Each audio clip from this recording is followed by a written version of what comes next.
Welcome everyone to downtown Utica, Michigan. Just about underway here in this fine matchup between the visiting Westside Woolly Mammoths here today and the home Utica Unicorns. Jeremy Otto to bring the call on the USPBL Network on a fine thirsty Thursday, another muggy day here at the ballpark, but we're looking forward to what should be a pretty good game between these two teams. They met up not too long ago on the doubleheader on Saturday. 2 6-inning games here in the USPBL are those games, and Utica able to sweep in.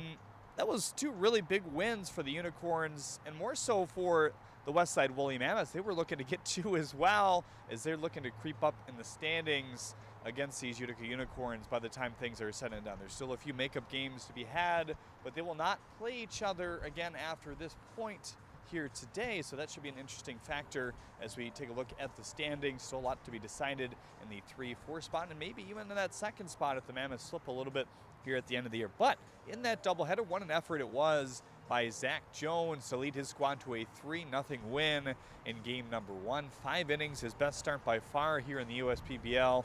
Very little action on the base pass, so that is certainly a sign of maybe things to come, as Malik Barrington departed a couple weeks ago to the Minnesota Twins. The 4 aces on all these teams gone, and they're looking to kind of piece things together in terms of the starting rotation, and we see a new arm for the Unicorns here tonight. More on that in a second. But in game 2 of that doubleheader as well is a 5-3 win overall. Big time first inning for the Utica Unicorns. They sent 9 to the plate and scored 4 runs. It could have been worse as the Mammoths squeaked out of that. But in a 6-inning game, 4 runs in that first inning really feels like the world is ending, I'm sure, for those teams. The managers have talked about it in the past, trying to limit runs, and we've even seen it in those games.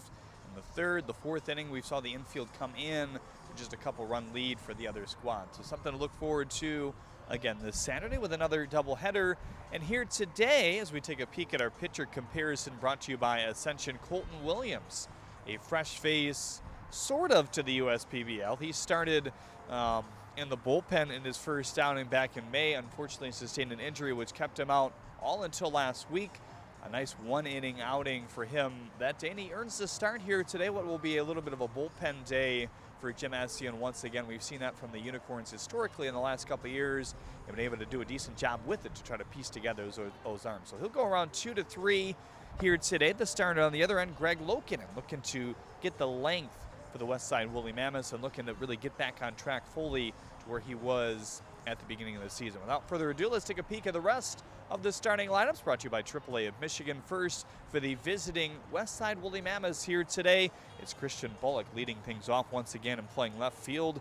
Jordan Finney, the newly acquired Mammoth in the last couple weeks, bats second and plays position number 2 on the field, the catching position as well. Lamar Briggs hitting 3rd, Trent Bauer in the cleanup spot, Adrian Guzman hitting 5th and playing shortstop, Logan Herring in the 6th hole and playing first base. Jalen Smith, who's gotten it going in the last month or so, bats 7th and plays 3rd base, and Nick Caruso, along with Norberto Navarro, round things out against Colton Williams here today. On the other side for the home Utica Unicorns, their lineup also brought to you by AAA of Michigan, as Frankie Leska leading things off and playing left field. Donovan Curiel bats 2nd and plays 2nd base as well. Drew Glossi hitting 3rd and playing right field. Noah Childress and John Pitchman representing a very dangerous middle of the order as always for Jim Essie and Nick DeNicola, trying to find it at the plate here early on. A newcomer in the last couple weeks, DHing here tonight and hitting 6th. Isaac Phillips will patrol center field and bat 7th. Tucker Rayburn, the catcher, and Kevin Lambert will round things out at the shortstop position. Well, the big bats have certainly been on this Utica team all year long, still looking to get those contributions that they got at the beginning of the year, but we've talked about it in the past here on the USPBL network. This Westside Woolly Mammoths lineup is very intriguing. 1 through 9, there's not a lot of holes there, so we'll see what they can do against some of the better hitters in the league on the Utica Unicorns as well. That more is next on the USPBL network. Stick with us.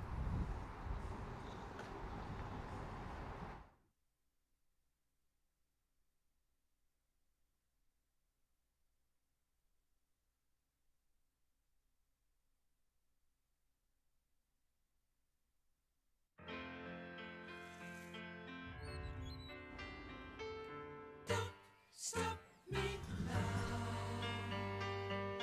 Don't stop me, 'cause I'm having a good time. Having a good time. The shooting star leaping through the sky.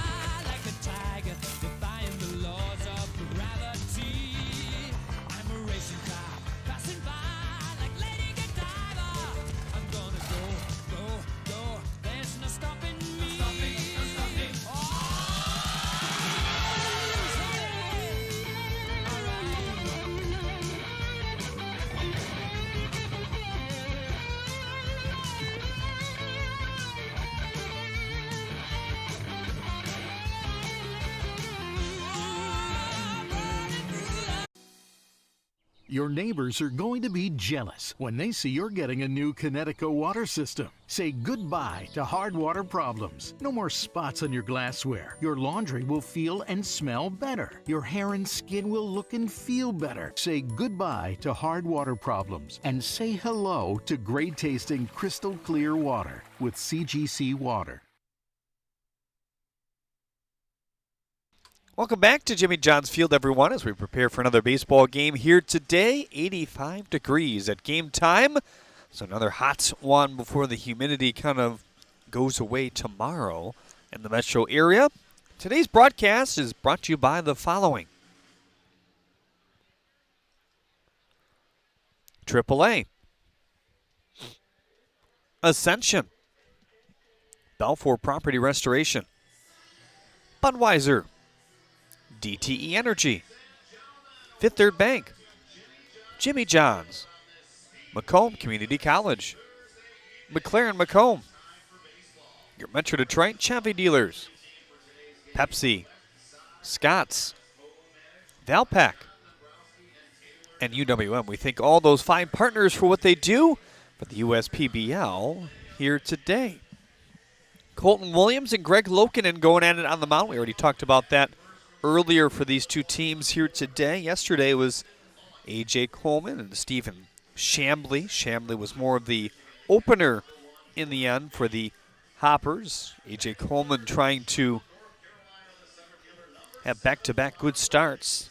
Had a rough fourth inning where 9 batters came to the plate for the Hoppers, but overall was able to settle himself down. Got just a 4-batter inning in the next half in the 5th. A big hit by Ben McConnell, along with Aberett Burke, Greg Vaughn Jr., and Kreitzer. They all scored in that 4th inning. The Beavers,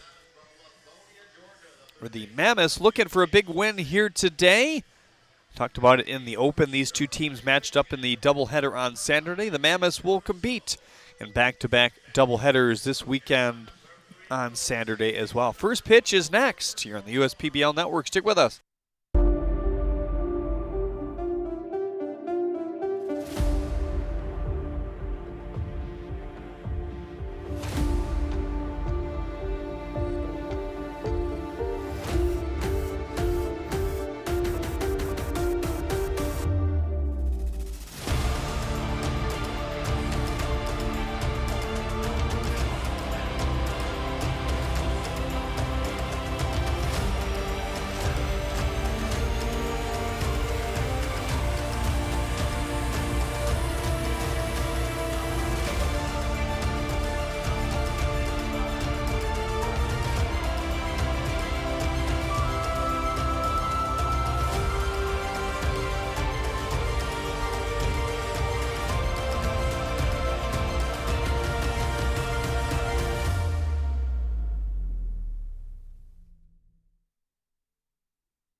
About the promo that Jimmy's John's got going on? 5 off 20? How they pulling it off? Magic? You got David's Copperfields in there? Show yourself, Copperfields! Jimmy John's. $5 off orders of 20 or more.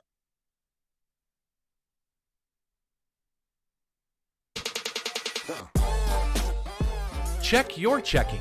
If your account doesn't get you pumped, amped, or geeked, make the switch to Genius Checking from Genesis Credit Union. It's just genius.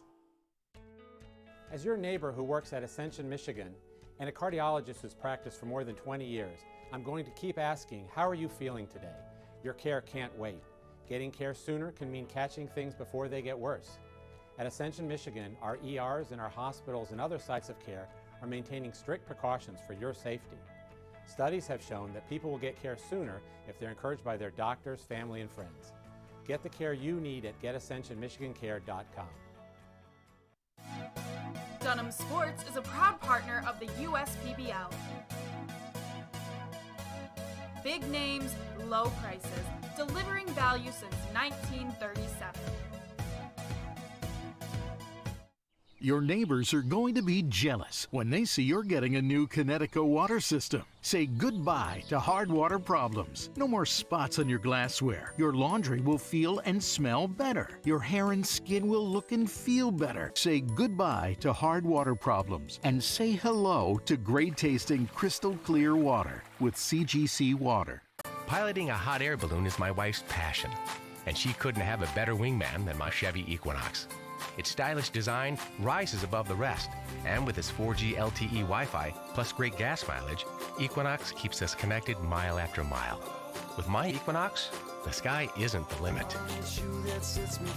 Lease a 2021 Equinox LT for just $277 a month. Put it in D and see why Chevy drives the Motor City.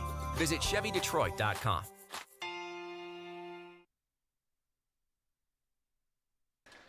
Welcome back, everyone, to Jimmy John's Field.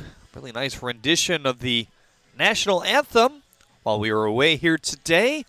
Getting ready for a 7:05 first pitch here today. Another Wednesday through Sunday rotation of games here in the USPBL. It's the last time this season that will happen. We'll start on a Thursday next week and slowly kind of work our way down to the playoffs here as well. Remind you can chime in with us on Facebook and YouTube in the chat section of things. We'd love to hear from you where you're watching. Maybe you have a few questions about the game or the players. You can certainly chime in with us there. Jeremy Otto to bring the call here today as Colton Williams takes the mound for the Unicorns. 6'5", 235-pound native of Texas. Went to Texas University of Oklahoma Arts and Sciences. Quite a few guys from the USPBL this year from there. So looking to really stretch himself out here today. His first appearance, I made a mistake in the pregame, was a start. That was all the way back in May, so this is technically his second start. His last appearance was just a one-inning relief appearance, though, as he tried to work himself back into game shape. 1 innings, no hits, no walks, 2 strikeouts, 22 pitches of work. A guy that really wants to command and control out there. He won't light you up with the fastball. Averages around 85 so far, but has a curveball, a changeup, and a slider to complement the fastball. He will face Christian Bullock, Jordan Finney, and Lamar Briggs here in the first inning, brought to you by Zach Hart Agency.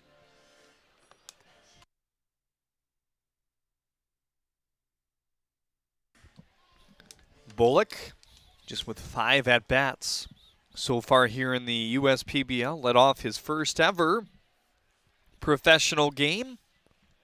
And will lead off here tonight as well. First pitch at 7:07 is high, 1-0.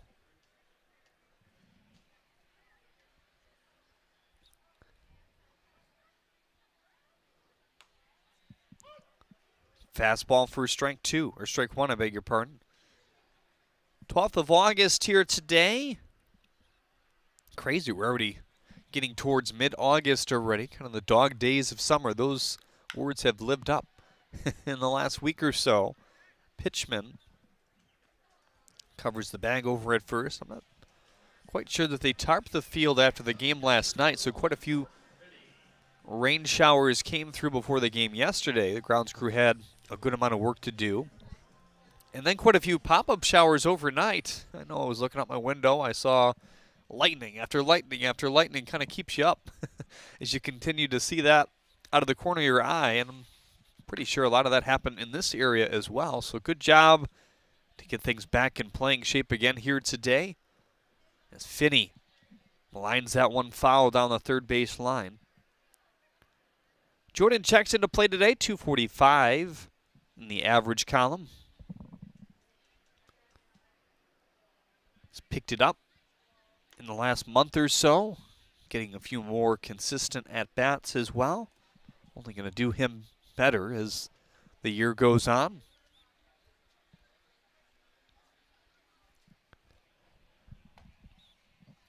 Played last year for the Unicorns and started the year there as well, just kind of sort of out of need. The Mammoths picking him up in exchange for Colton Horner in the end as Finney K's for the second out here in the first inning quickly. Check the defense behind Williams today, brought to you by AAA of Michigan. It's Luska in left, Isaac Phillips in center, Drew Galassi is in right, Childress and Pitchman on the corners, Curiel at second today with Lambert over at short, and Tucker Rayburn behind the plate for Jim Essian. That's something we've seen a couple times here today. Curiel, one of the more sure-handed shortstops / middle infielders in this league, but since the arrival of Kevin Lambert, he's played a little bit of second, his second game there.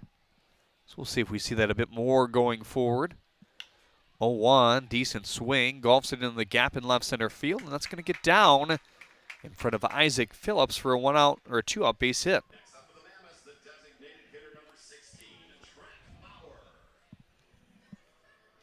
Brings up Trent Bauer now. Talk about a hot hitter. This guy has moved his average over 300, 315 coming into play tonight.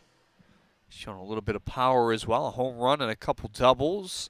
7 hits in his last 5 for Trent Bauer, hitting smack dab in the middle of what is expected to be a very productive lineup overall for the Mammoths.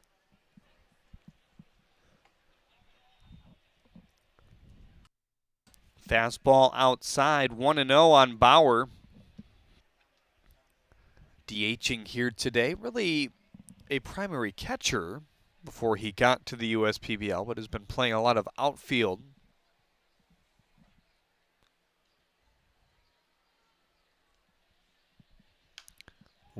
Popped him up. Third baseman Childress. Ooh, didn't have a great read on that one, I don't think, because he thought it might get over the screen. Instead, lands in foul territory there, 1-1.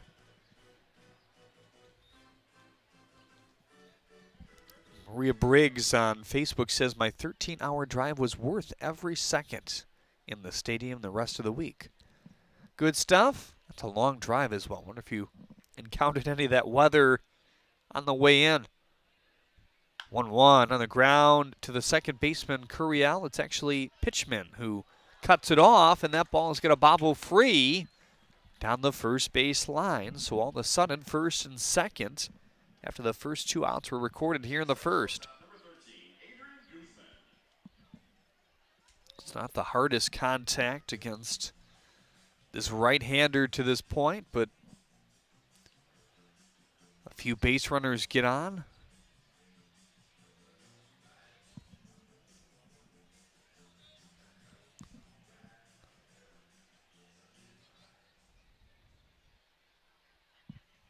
Tucker Rayburn with the mound visit here. Goes into the books as an error.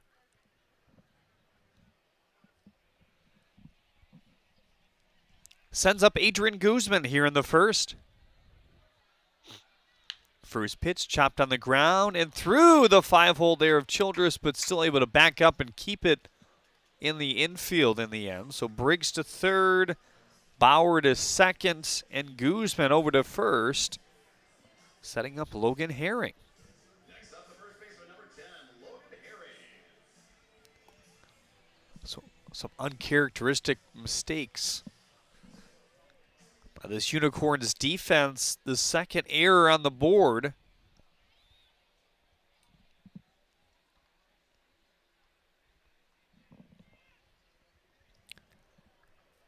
Now Logan Herring with a chance to do some damage. First pitch breaking ball off the plate outside. We told you, 2-seam, 4-seam curveball change-up slider for Williams. Uses that curveball 16% of the time. 0-1, chopped foul. Quickly 0-2 on Herring now.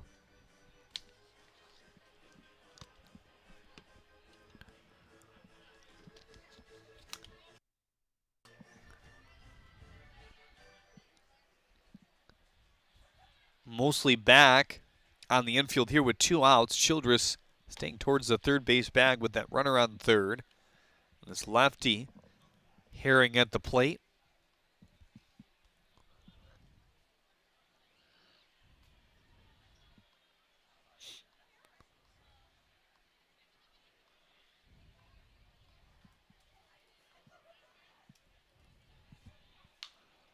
Chopped on the ground to the second baseman, Curiel.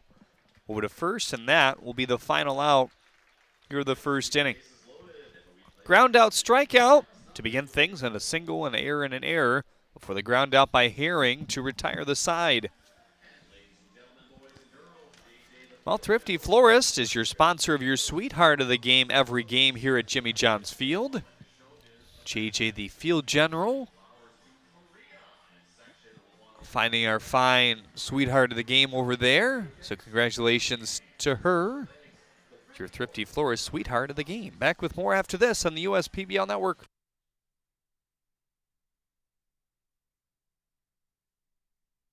Attention Michigan, there is absolutely no need to drive all over town searching for new flooring. When the Carpet Guys will come to your house on your schedule, we'll bring our store to your door so you can shop in the comfort and privacy of your own home.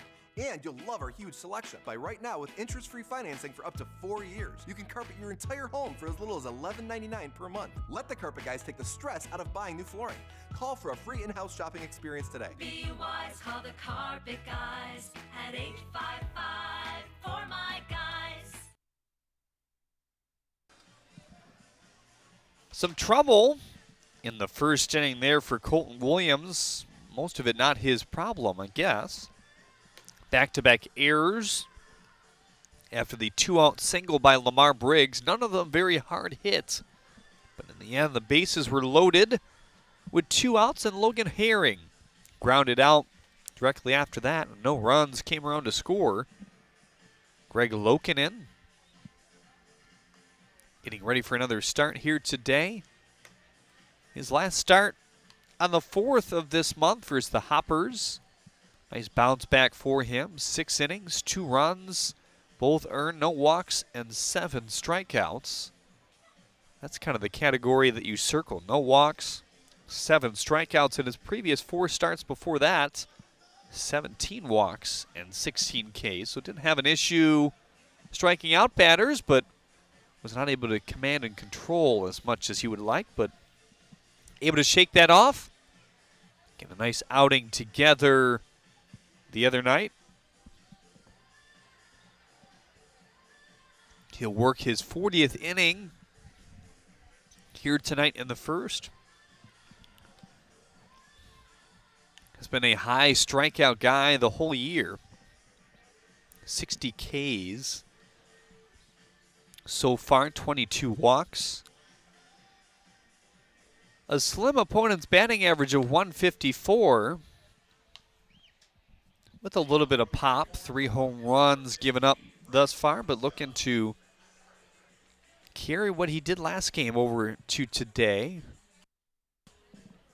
Frankie Luska, Donovan Curiel, and Drew Galassi, your Zach Hart agency 3-men due up here in the bottom of inning number 1.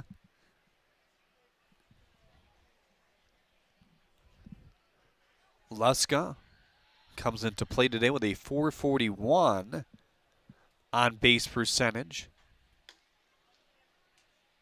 He's really been slotted in this leadoff spot all season long for Jim Essien. There's been a couple of the guys who have stepped up into that role of late, but Luska, for the most part, has been right there. Still walking at a very supreme rate, 27 walks to 21 strikeouts. 2-0. Slides in for strike 1. The fastball at 86. Lokinen Another command control guy. That fastball won't light it up either. A little bit faster than Williams. He's topped out at 90 so far this year. Right back at him. Hit his cleat, I think. Died down for Guzman and probably helped him out in the end.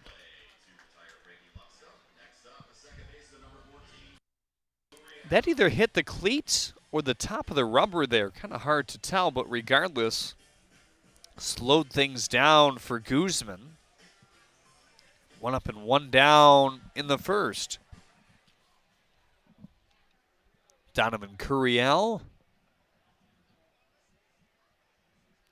Been a good hitter in this 2 spot.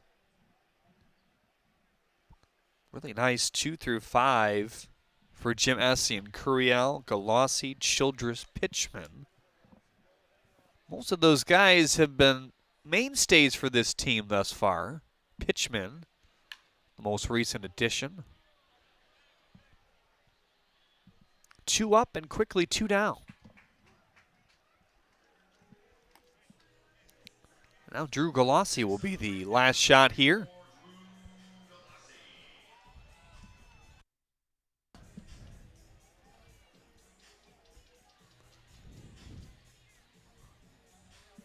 Check the defense behind Lokinen today, brought to you by AAA of Michigan. It's Bullock in left, Briggs in center, Caruso in right, Smith and Herring on the corners, Navarro and Guzman up the middle, and Jordan Finney behind the plate here tonight.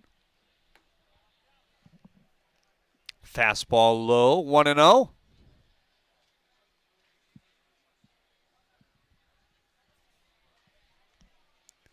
They shift Childress. They've been doing this more often than not.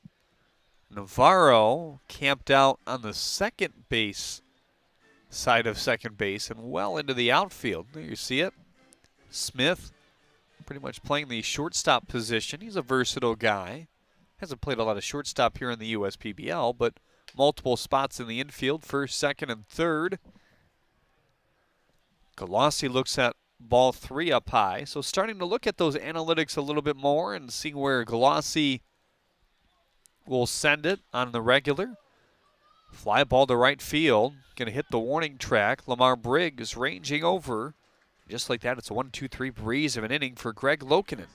Just what you love to see if you're the Mammoths here tonight. Both pitchers doing pretty well. Williams trending the bases loaded. Lokinen getting out of it pretty quickly here on the USPBL network.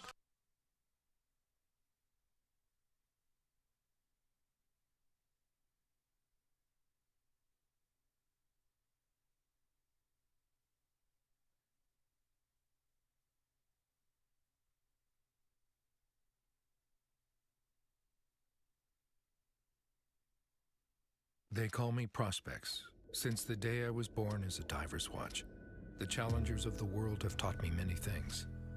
Life is not a numbers game. It's about challenging ourselves. No matter what happens, just follow your heart. These pioneers drive our generation forward. Not by setting records, but by never giving up. Keep going forward. Prospects.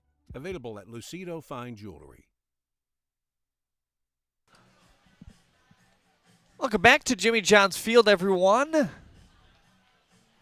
Jimmy John's Freaky Fast Facts coming in on the scoreboard here. On this date in 1964, Mickey Mantle hit a home run in both right and center field. How about that? On this date in 1909 as well, the Indianapolis Motor Speedway opened and held its first motorsport event 2 days later. Jimmy John's Freaky Fast Facts here tonight. A lot of eyes on the MLB world tonight as well, as they have a pretty cool game going on in Iowa.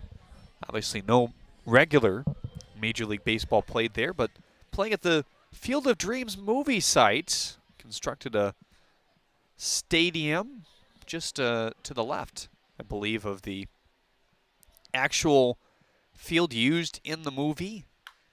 It's been there all ever since. You can visit that place and play some baseball. I believe you can also stay in the house if you pay enough money. Bonafide hotel, but a cool game for Major League Baseball here today.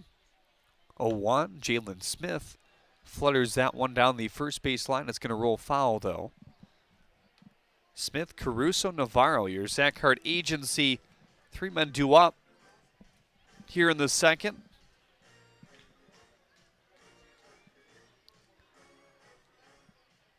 Smith with 7 hits in his last 10 games as well. Or hits in 7 of his last 10 games. It nearly surmounts to 7 hits overall, just a few more than that as he swings and misses for the second strikeout here in the second.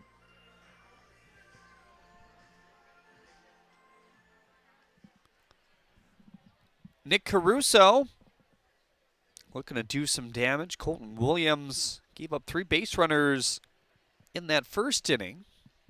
All of them with 2 outs, all soft contact. A single that floated into the outfield off the bat of Lamar Briggs, and then back-to-back errors to Bauer and Guzman. Here's a fly ball by Caruso, hanging the line and left, chasing Luska back, leaps, he can't make the catch. And just like that, Caruso with his first professional bomb.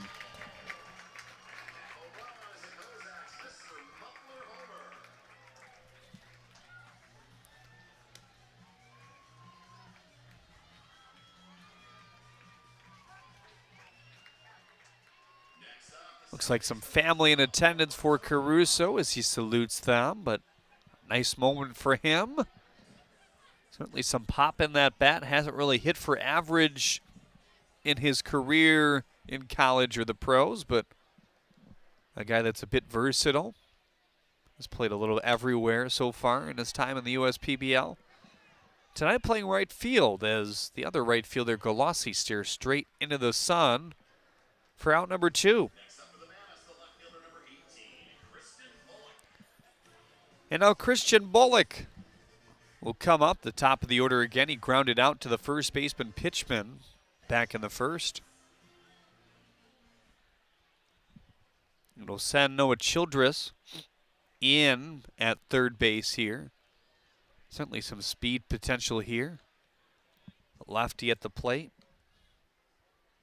Looks at a ball outside. 1 for 6 to begin his USPBL career thus far. 1-0, shuttered foul at the plate.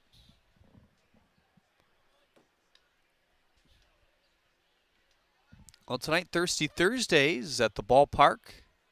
Tomorrow, of course, another Fireworks Friday. Country music night on the doubleheader on Saturday.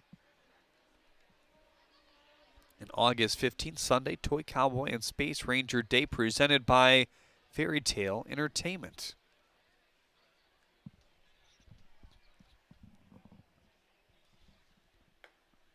1-2 outside, 2-2. The slider there from Colton Williams.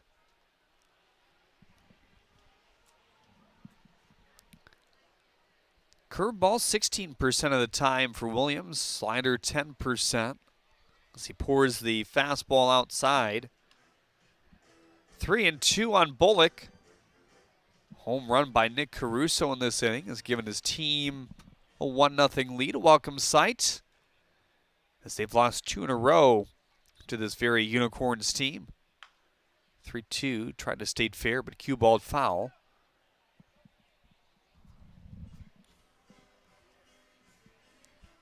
So before the doubleheader series versus Utica, Mammoths winning versus the Diamond Hoppers on the 4th of August. That game 6-4.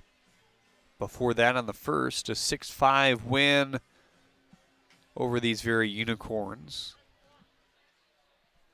A decent amount of game versus them lately, and they were trying to gain some ground in the standings. The Unicorns have been the top team really since the start of the year. 3-2, laid off it. Now some more speed on the base pass here. Next up, the catcher, number 1, Jordan Finney.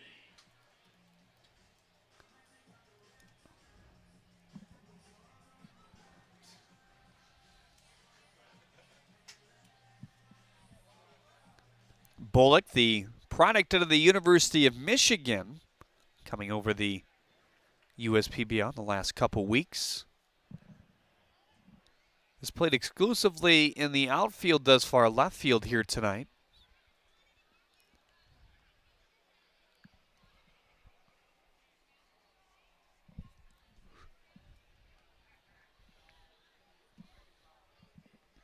brings up Jordan Finney.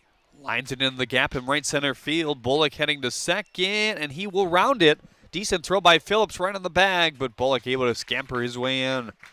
Nice job to go first to third on a blooping single by Jordan Finney into right. And now Lamar Briggs will try to keep this going. He had a similar flare single into left field his first time up. Started the rally, which sent the bases loaded in the end.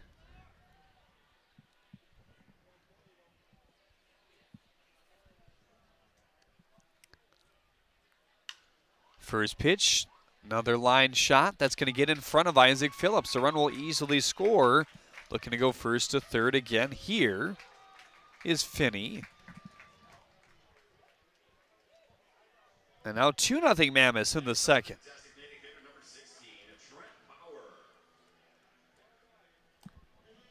Trent Bauer also reached on an error back in the second.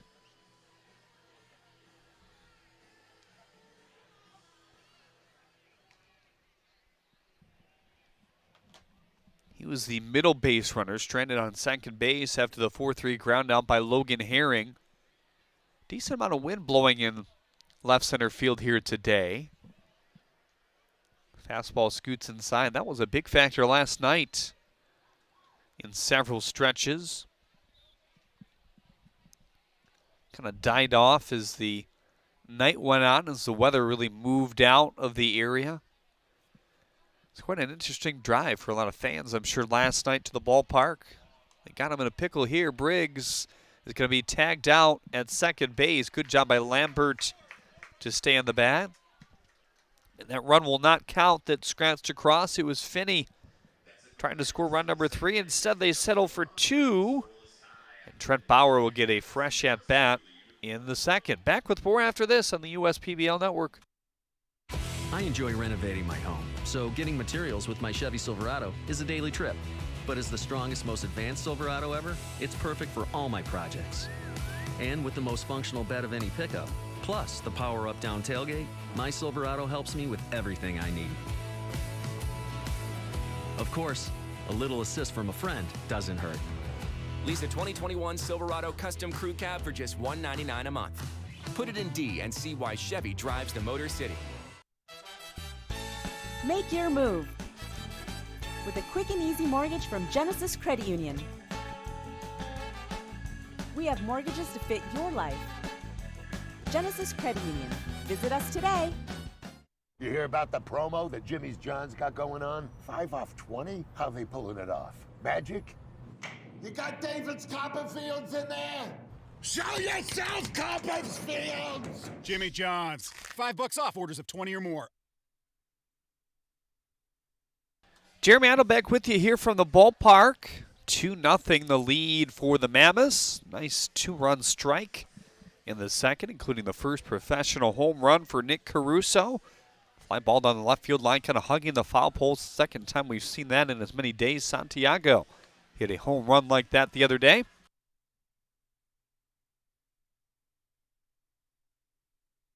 And Greg Lokinen out there for his second inning of work. Looked really efficient in the first. Ground out, pop out, line out. And here he will face Childress, Pitchman, and DeNicola. The middle of the lineup.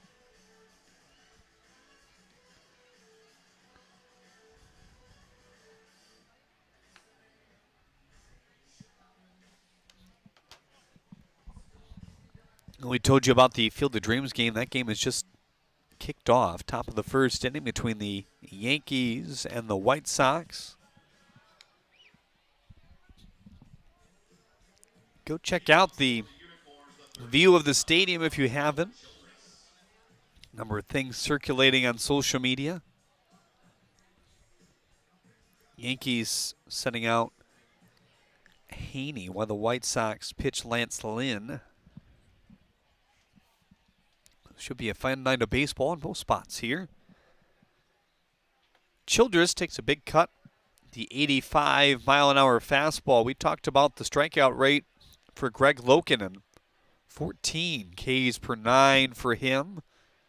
A walks per 9 of 5. Did himself a favor and didn't walk a batter in the last contest as he tries to get that down a bit. 0-2, chopped fair down the third baseline. Smith with a bobble, laser throw, and it's going to eat up Herring. Childress heads to second, make sure it doesn't scoop by any more. And another error in this game, the third combined between these two teams.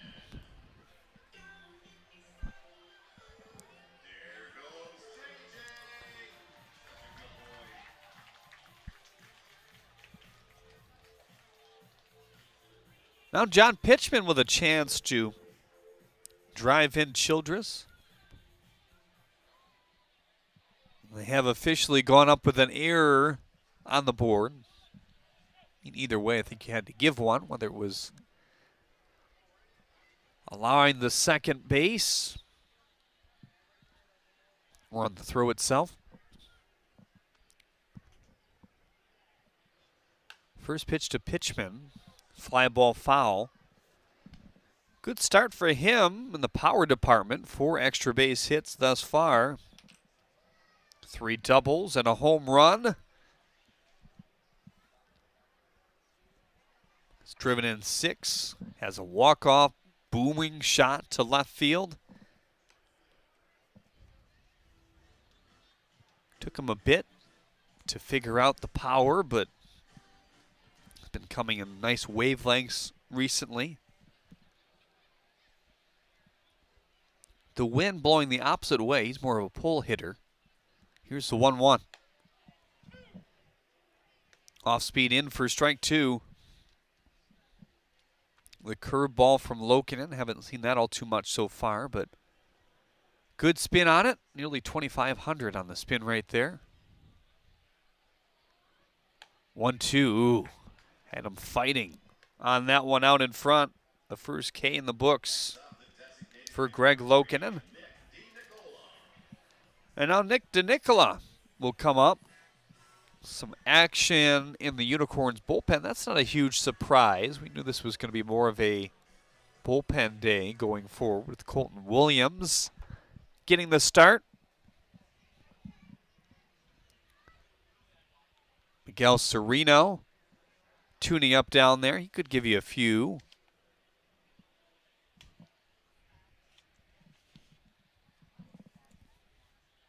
First pitch to DeNicola. The arching swing that's tipped at the plate there.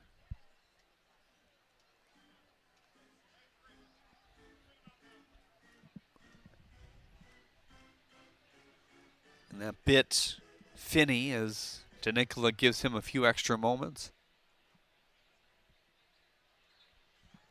Certainly a bright day here today. This is not how we started yesterday. Pretty gloomy, and then the skies opened up a bit. It's a pretty nice sunsets.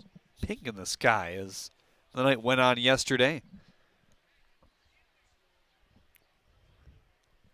Phillips, your Zach Hart agency man on deck here. Here's the 0-1 to DeNicola. Hardy swing in front of the curveball. Boy, has he figured out that pitch in a hurry here in the second, using it to his advantage and then some. DeNicola has had a bit of trouble with the strikeouts so far. 5 Ks, just 1 walk. A $158 in the average column with a limited amount of ABs.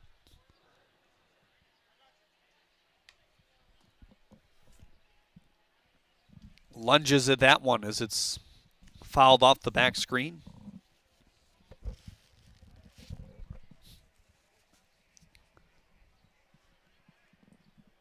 Oh, and 2 on Nick now. Lokinen readying the pitch here.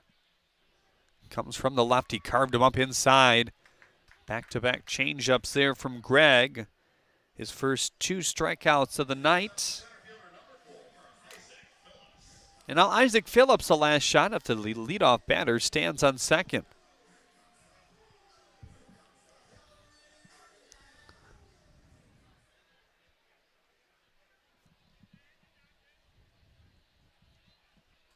Everybody back in the infield and outfield here with 2 outs.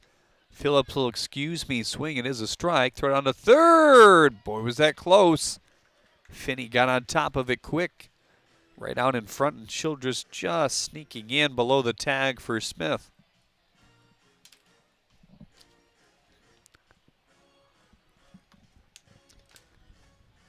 So we may see one more inning by Colton Williams here. It hasn't been too much serious action in the bullpen thus far. 0-1, golfed into the glove of Guzman. He tracked that extremely well. So the only way you get that ball is if you read it right away, and he did just that. Phillips retired, and the leadoff 2-base error is kept at third base here in the second.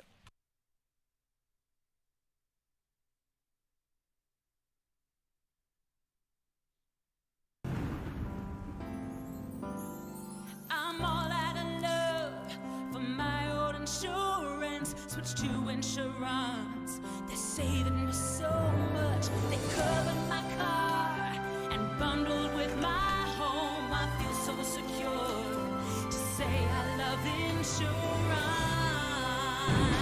Hello, AAA Insurance. Goodbye, insurance. Hello. Insurance. Get a quote and save up to 20%.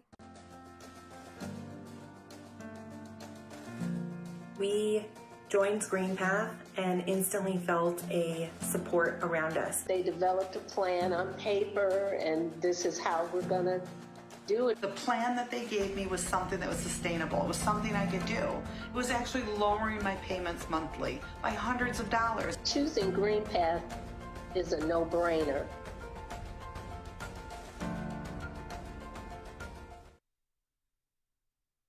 Miguel Sereno out there in relief of Colton Williams here in the third inning. So Williams gives up a couple runs in the second. A home run by Caruso, and then the single and an RBI by Lamar Briggs, his second single here tonight.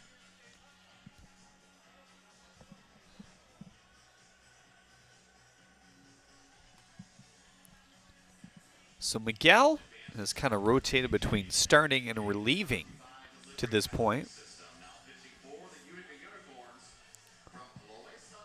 This will be his 15th appearance overall, 8 of them being starts. 2.90 or 2.68 ERA, 16 walks to 27 Ks.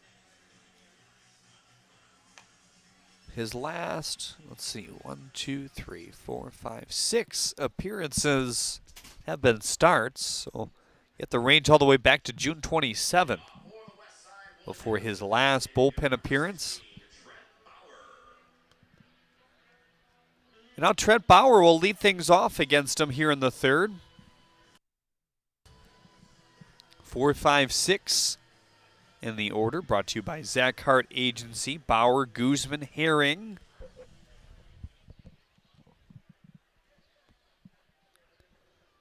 Right fielder Galassi shades him slightly in. Both the center fielder and the right fielder, and even Frankie Luska in left, dealing heavily with that sun.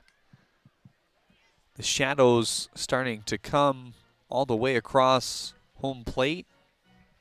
And the pitcher's mound. Pitcher in the bright sun.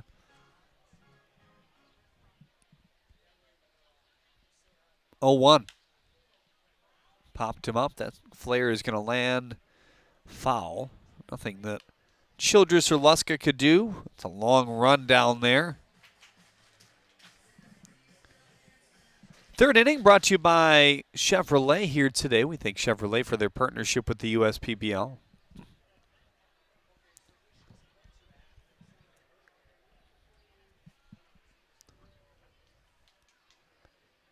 Here's the 0-2 with 2 strikes. Phillips really moving to the left side of second base here in his center field position.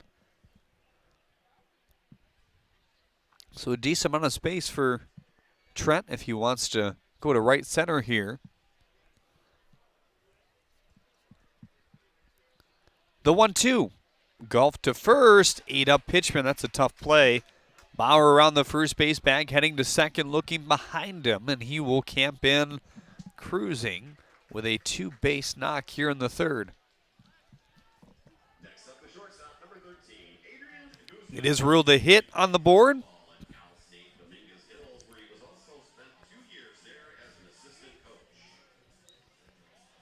And now Adrian Guzman will check his way in. The last man to reach to load the bases back in the first before Logan Herring retired the side. And that was all with 2 outs. Colton Williams quickly retired the first 2 batters he faced, Bullock and Finney, in that first inning.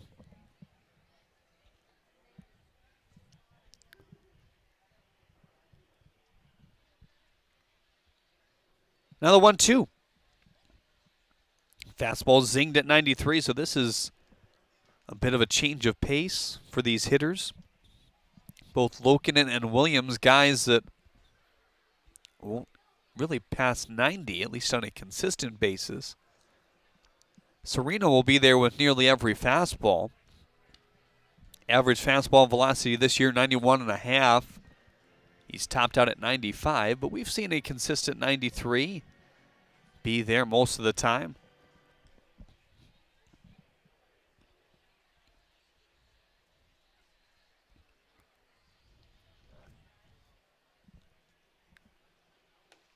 Away, 3-0 on Guzman now.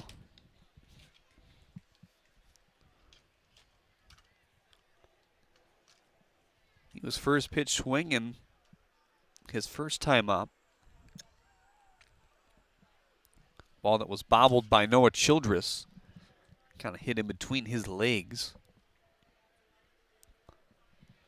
Guzman knows the strike zone. Let's see what he has on 3-0 with a runner on second and no outs. Here it comes. Fastball with some zip on it. Sereno's fastball is one that certainly moves quite a bit. Him and his teammate Heath Olive, 2 of the guys that will see quite a bit of spins on their heater. 3-1. Piped in for strike 2. Now it's a hearty wind blowing out to right center field here. It's kind of changed courses several times in this game. Sebastian Selway has begun throwing for the Unicorns now, so Jim Essien might want to get most of his relievers in here today by the looks of this game. 3-2, chopped foul again. The fastball at 92 there. Logan Herring, your Zach Hart agency man on deck. Good look at the flag. Tree is always a good indication in the leaves where the wind is blowing and how much it is. Sereno reading the 3-2. Here it comes. Just a whittle job. That might be enough if it stays fair. And Sereno and Childress blow it foul.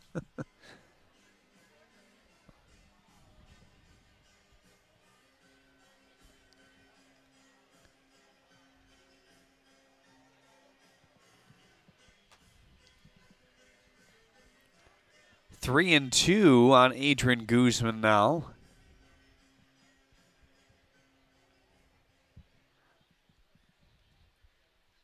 Battling quite nicely.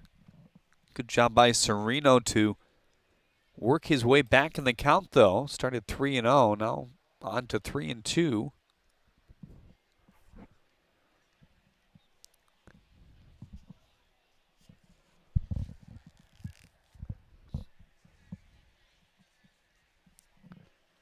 Checks Bauer at second. Comes home. Fastball away.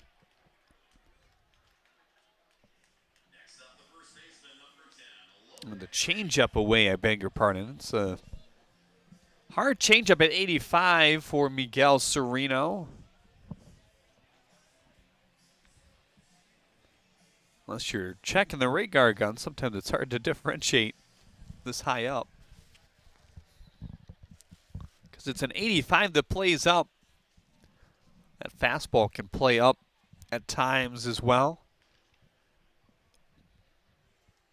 Runners at first and second. No outs here in the third. 2-0 the lead already for this Mammoths team. They sent 6 to the plate back in the second inning. Nick Caruso with a big shot in the inning, though. Home run to left field, solo shot. A walk by Bullock. He came around to score in the end. Single by Finney, and then the single by Briggs before the pickoff move to get Briggs at second. 1-0. Wow, Sereno looped it down, and he divots a hole in the grass to the right of second base there. That might be a problem going forward. Taylor Jellikowski over there to try to do the golf, fill it in. Does his best as he can. We'll see if we see any balls hit off that spot right there.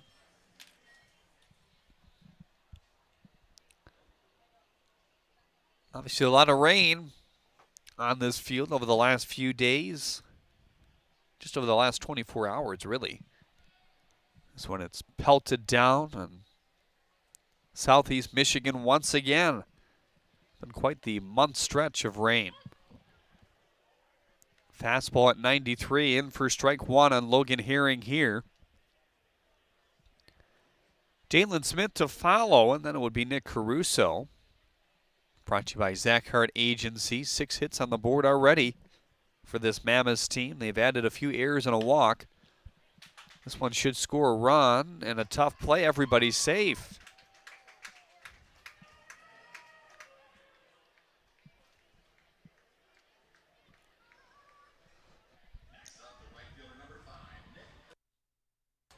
So station-to-station baseball a bit here in the third as Bauer comes around to score. Guzman to third, Herring to second, Smith over to first.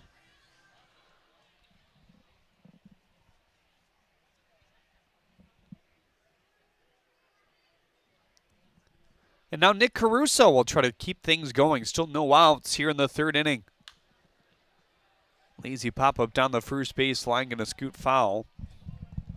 Nice swing by Nick Caruso. Just a matter of whether it was going to reach its way over the wall. Back in the second inning, the home run is first of his professional career.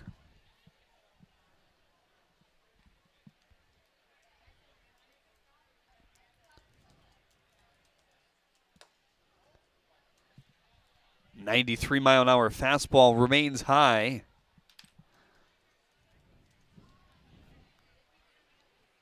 Caruso coming to the USPBL from Youngstown State in the Horizon League down in Ohio. Did hit for average this year. He really hadn't done that throughout his whole collegiate career. .310 this year for Youngstown and some power. 3 home runs and 10 doubles. Hadn't really played consistently besides 2018. Limited games in 19 and 20. But 50 games, 142 at-bats this year for the Penguins. One of the better mascots, I think, here locally. 3-1, shuttered on the ground. Curiel feeds the second in time over to first, and they will trade 2 outs for a run here.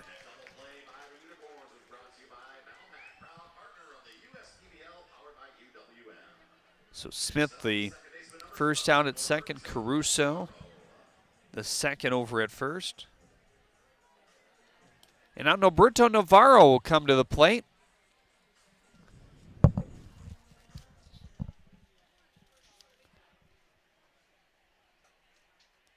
Navarro and then Christian Bullock, the top of the order if they get to that point here. Sereno would love to not get to that point, I'm sure.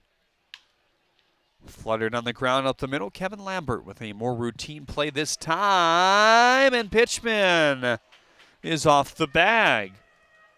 Logan Herring comes around to score, and the inning continues.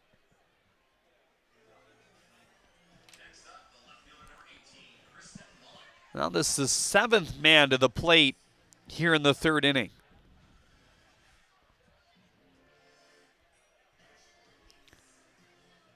Christian Bullock with a walk. Back in the second, also grounded out in the first.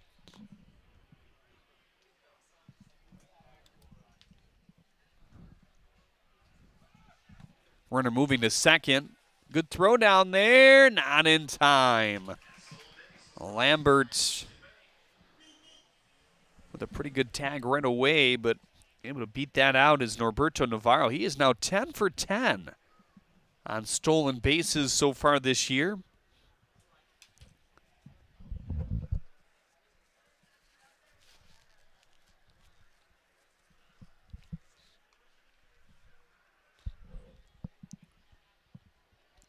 Bullock looks at a slicing strike one. 1-1 on the leadoff hitter for the Mammoths here tonight. Hits first in a couple games so far this year. Hit in the middle of the lineup after his debut as well. That was strike two, I beg your pardon. They had one on the board, but that is strike three. First strikeout for Sereno, able to retire them here in the third. 2 runs unearned here. Trent Bauer, the man who started things off, came around to score as well. 3 in total. And the Mammoths extending their lead to 5-0. Time for JJ the Water Boy, presented by Michigan First Credit Union here today. JJ bringing that water out to the base pass umpire here today. Another hot and humid day in Michigan. JJ going to get that frisbee out.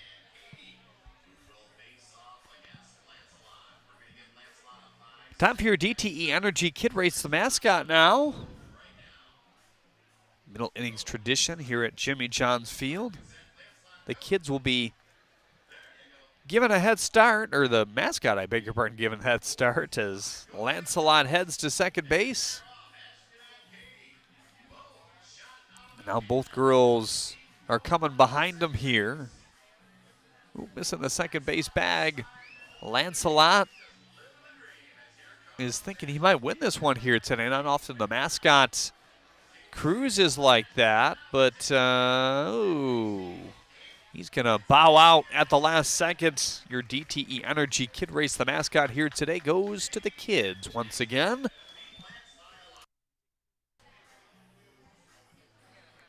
Greg Lokinen out for his third inning of work when we get back on the USPBL Network. I'm all out of love for my old insurance. Switch to insurance. They're saving me so much. They covered my car and bundled with my home. I feel so secure to say I love insurance. Hello, AAA Insurance. Goodbye, insurance. Hello. Insurance. Get a quote and save up to 20%. Greg Lokinen on for his third inning of work. Unlike the Unicorns here today, they're looking for length from Greg. The Unicorns dealing with more of a bullpen day overall. I've already seen Miguel Sereno come in relief for Colton Williams. Sereno faced 7 batters in the third, gave up 3 runs in total to extend this Mammoth lead to 3-0. And on top of that, the only base runner that Lokinen has given up so far was the error back in the second. That to lead off the inning, and he stranded him at third in the end. A strikeout, and a line out to the shortstop Guzman to end the threat. 1-2-3 in the first. Off all contact outs. And he'll look to do the same here to 8-9-1 in the lineup here tonight. Tucker Rayburn looks at a first pitch strike. So 5 runs off 7 hits and 1 error for the Mammoths. No runs off, no hits, and 3 errors for the Unicorns so far. The gloves have not been the strength tonight of Utica, which is not something we're used to seeing very often. 1-1, slicing curveball by Rayburn there, 1-2.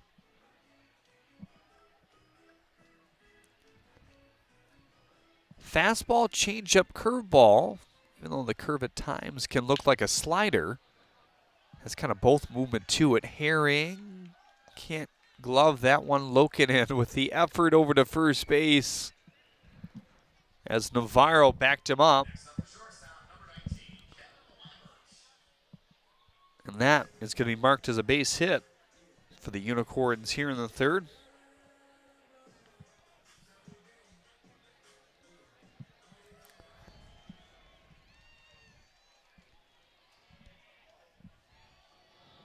Kevin Lambert trying to capitalize on some momentum here in the third.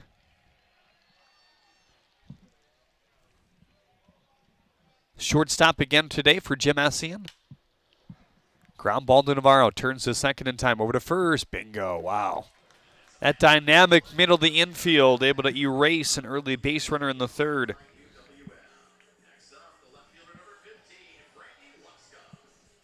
And now Frankie Luska.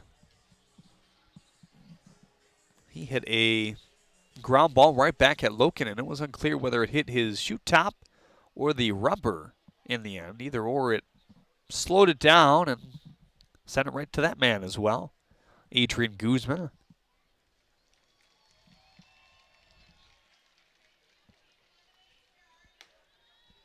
First pitch to Luska outside.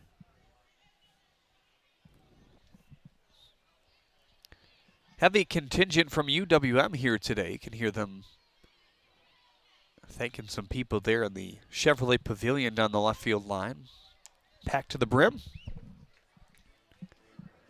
1-1 on Luska.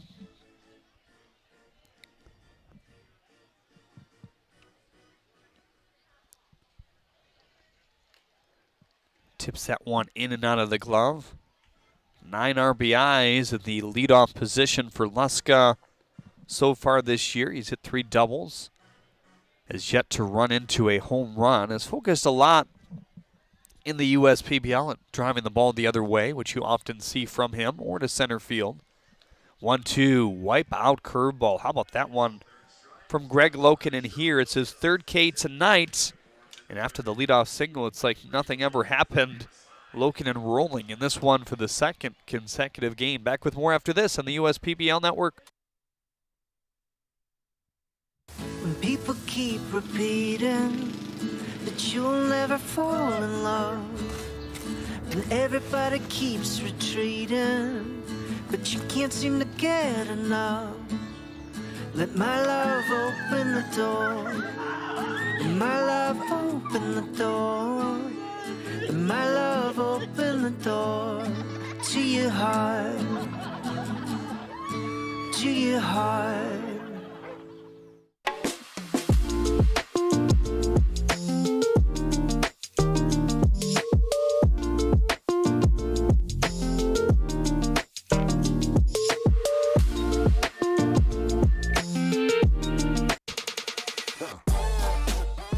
Check your checking. If your account doesn't get you pumped, amped, or geeked, make the switch to Genius Checking from Genesis Credit Union. It's just genius. As your neighbor who works at Ascension, Michigan, and a cardiologist who's practiced for more than 20 years, I'm going to keep asking, how are you feeling today? Your care can't wait. Getting care sooner can mean catching things before they get worse. At Ascension, Michigan, our ERs and our hospitals and other sites of care are maintaining strict precautions for your safety. Studies have shown that people will get care sooner if they're encouraged by their doctors, family, and friends. Get the care you need at getascensionmichigancare.com. We're the financial champion of Michiganders.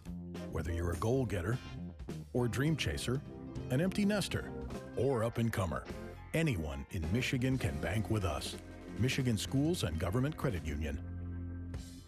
At Fifth Third Bank, we're working hard to make banking a Fifth Third better, which means we put 166.7% into everything we do. I think you can only give 110%. Well, with free checking, fraud protection services, and an automatic savings tool to help you quickly reach your goals, 166.7% is possible. Oh, wait till my 8th graders hear about this. They're going to be like, it's not possible. Well, yes, it is. This is banking, a fifth third better. Sebastian Selway pitching now for the Utica Unicorns. Full-out bullpen day for Jim Essien.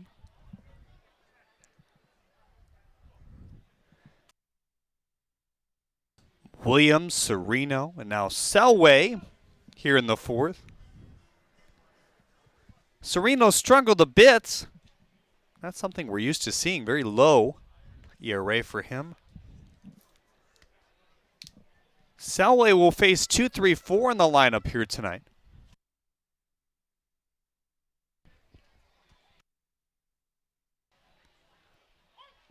One-0 is in for strike one. Finney already with his third at-bat here in the fourth. 1-1 hot shot foul. Down the third base line there.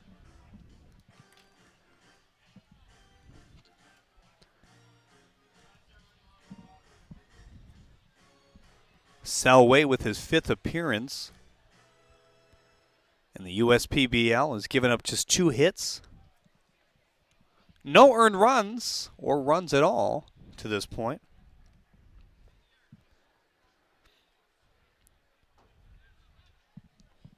No walks to 4 strikeouts as well.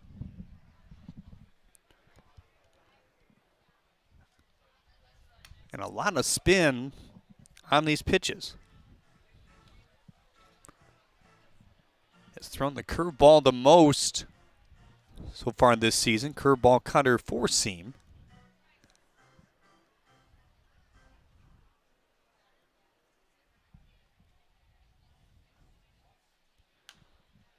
That one pumped foul. 2-2 on Finney. Single for him in his second at bat in the second. Strikeout in the first. Spread out middle of the infield as Curiel and Lambert play towards their respective holes here in the fourth. Big pitch, curveball, foul.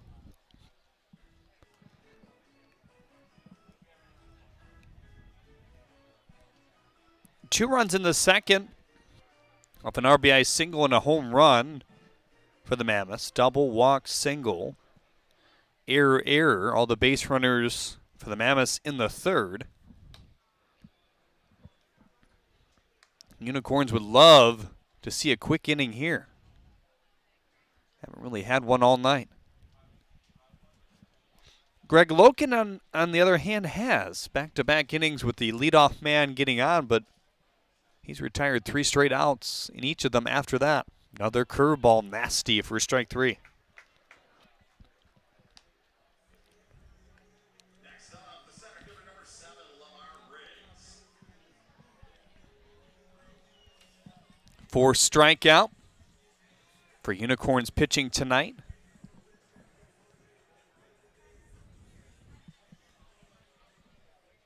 And now Lamar Briggs comes up here in the fourth. He can certainly hit the ball hard, but that hasn't been his forte here tonight. 2 singles that have found their way in the outfield. One to left center, the other to right center. Drove in the second run in the second with that single. Cutter in for strike 1. So the cutter's slightly slower than the fastball, average of 86. 4-seam fastball of 88. That is topped out at 91 so far this year from Selway.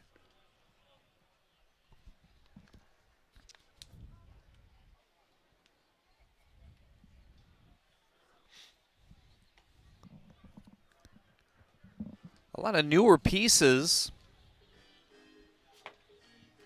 to these respective bullpens, especially the Unicorns. Heath Olive, Sebastian Selway, both additions. We saw Brendan Smith added to the fold for the Mammoths before today's game.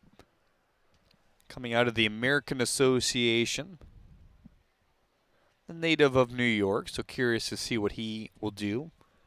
He's a possibility to throw tonight. So is Kyle Luger.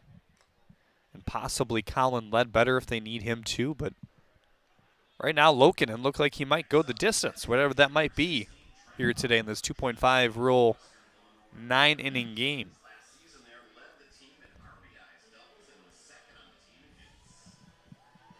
So that's now 3 straight strikeouts going back to the end of inning number 3 for these two respective arms. Sebastian Selway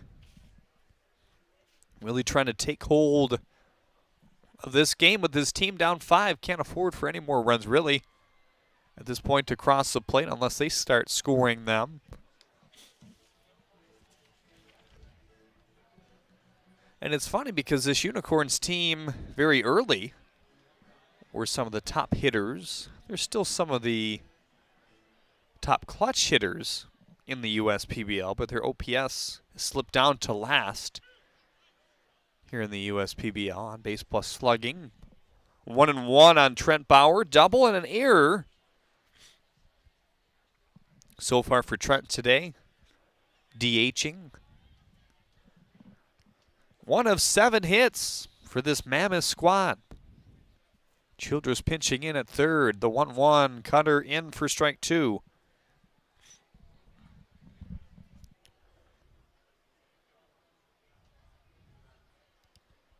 Selway, I believe, the only man left with a 0 ERA. Given it's 4 appearances, but still 4 good ones.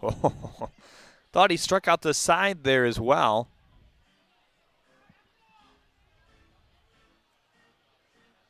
Home plate umpire says knock it off, I think. Maybe that was Childress or somebody on the left side of the infield. Thinking that was strike 3. Not sure it was actually Noah, though. Buska also plays him in and left. Here's the 2-2. Wow. What a bender. He strikes out the side here in the 4th against a good part of the lineup. 2, 3, 4.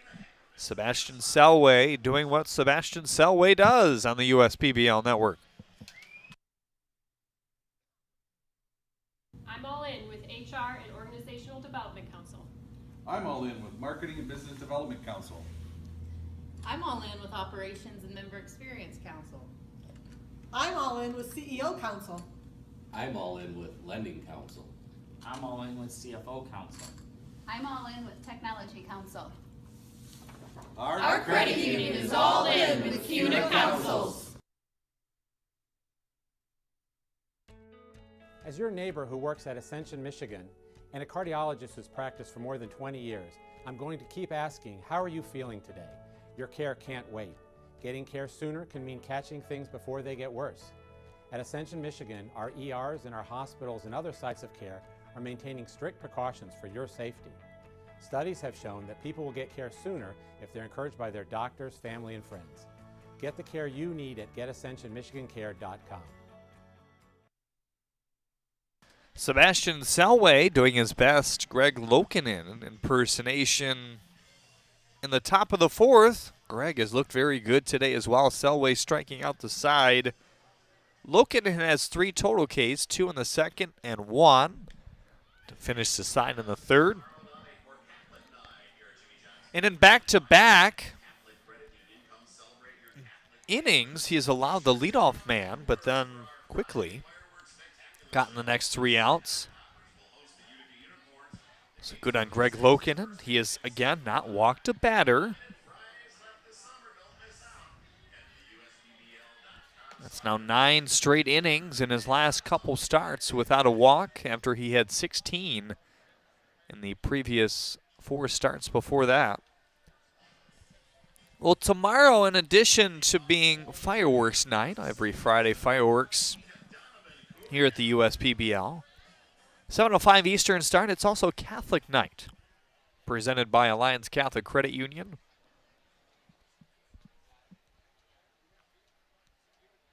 So come to the ballpark for that one. Always limited tickets on a Friday. So you might want to order them right now, uspbl.com, if you plan on attending.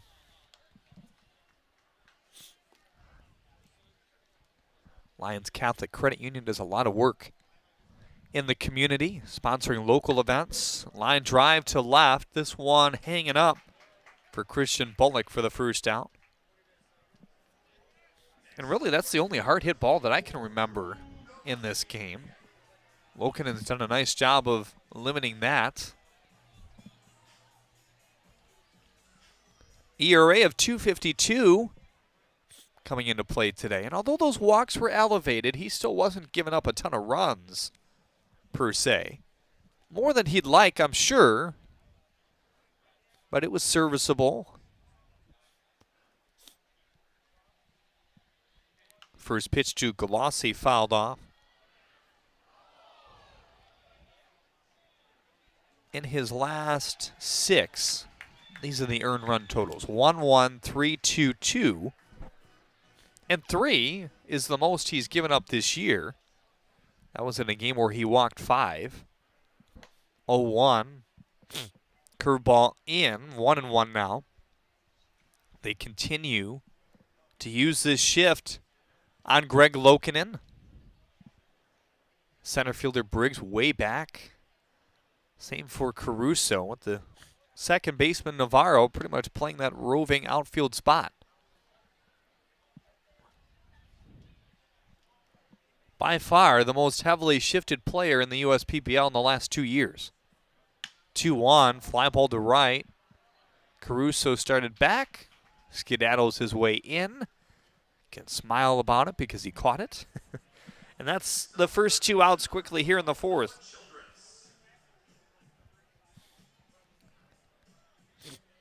Noah Childress reached out an error back in the 2nd inning. There's been quite a few errors so far, 4 between these two teams. 5 runs off 7 hits and 1 error for the Mammoths. No runs off 1 hit and 3 errors for the Unicorns thus far. First pitch to Childress, the fastball down low. There has been 0 action in the Mammoths pen for good reason. Looks like Selway will get a 2nd inning. I think that's a good decision by Jim Essien. He was able to easily strike out the side in the 4th. So Selway getting the 5th. You'd imagine most arms available here today. You might see 1 by Ferguson, 1 by Olive. Ooh, need a bit more pine tar on that bat as Childress lifts it into foul territory.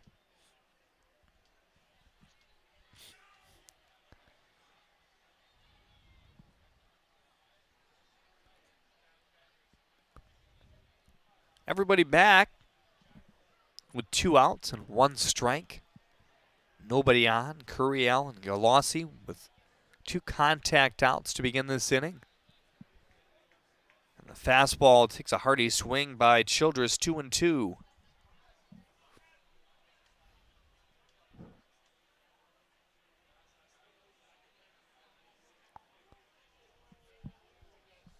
Lokinen, a quick worker. Pours that fastball high.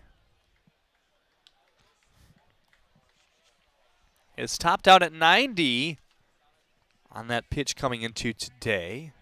I believe his high today, 88, somewhere around there. And gets Childress on the punch out here. The 4th K by Lokinen, cruising through this Unicorns lineup here tonight. We're the financial champion of Michiganders. Whether you're a goal getter or dream chaser, an empty nester, or up-and-comer, anyone in Michigan can bank with us. Michigan Schools and Government Credit Union. At Fifth Third Bank, we're working hard to make banking a Fifth Third better, which means we put 166.7% into everything we do. I think you can only give 110%. Well, with free checking, fraud protection services, and an automatic savings tool to help you quickly reach your goals, 166.7% is possible. Oh, wait till my 8th graders hear about this. They're gonna be like, it's not possible. Well, yes it is. This is banking, a Fifth Third better.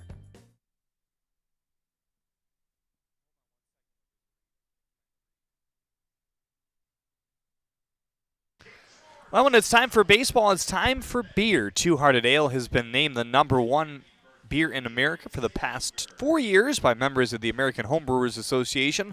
Play ball with the best. Two Hearted Ale, the iconic IPA from Bell's Brewery, Comstock, Michigan. Please drink responsibly. Here today, Sebastian Selway. Back out for the Unicorns in the 5th. Matt Snyder from the Analytics Department joins us now. Jake Heilman joined us all throughout the broadcast yesterday. Matt, how are you? I'm doing well today. How are you doing, Jeremy? How's the broadcast so far? It's going well, going well. We saw Sebastian Selway with 3 strikeouts in that 4th inning. He looked pretty good. Yeah, I love how he throws a cutter. A cutter's probably one of my favorite pitches. Sorry about that. He throws a cutter, which I think is one of my favorite pitches to watch, and he's done great with it so far. So I'm excited for him to throw another inning. Yeah, a little bit slower with the cutter than his fastball. Certainly one way to differentiate it, but his stuff definitely plays up a little bit with the movement. He's out there for his 2nd inning of work. And certainly a Unicorns pitching staff that has struggled outside of Selway so far today. There is the cutter on the first pitch. It's outside, 1-0. 21 pitches through that 4th inning. Saw 2 3-2 counts and a 2-2 count as well.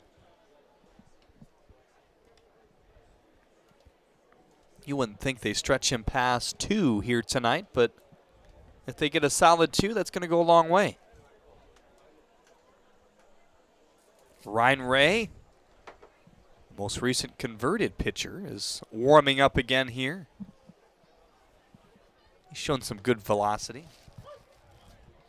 They think he has athleticism at that position. Just looking to have him fully put it together.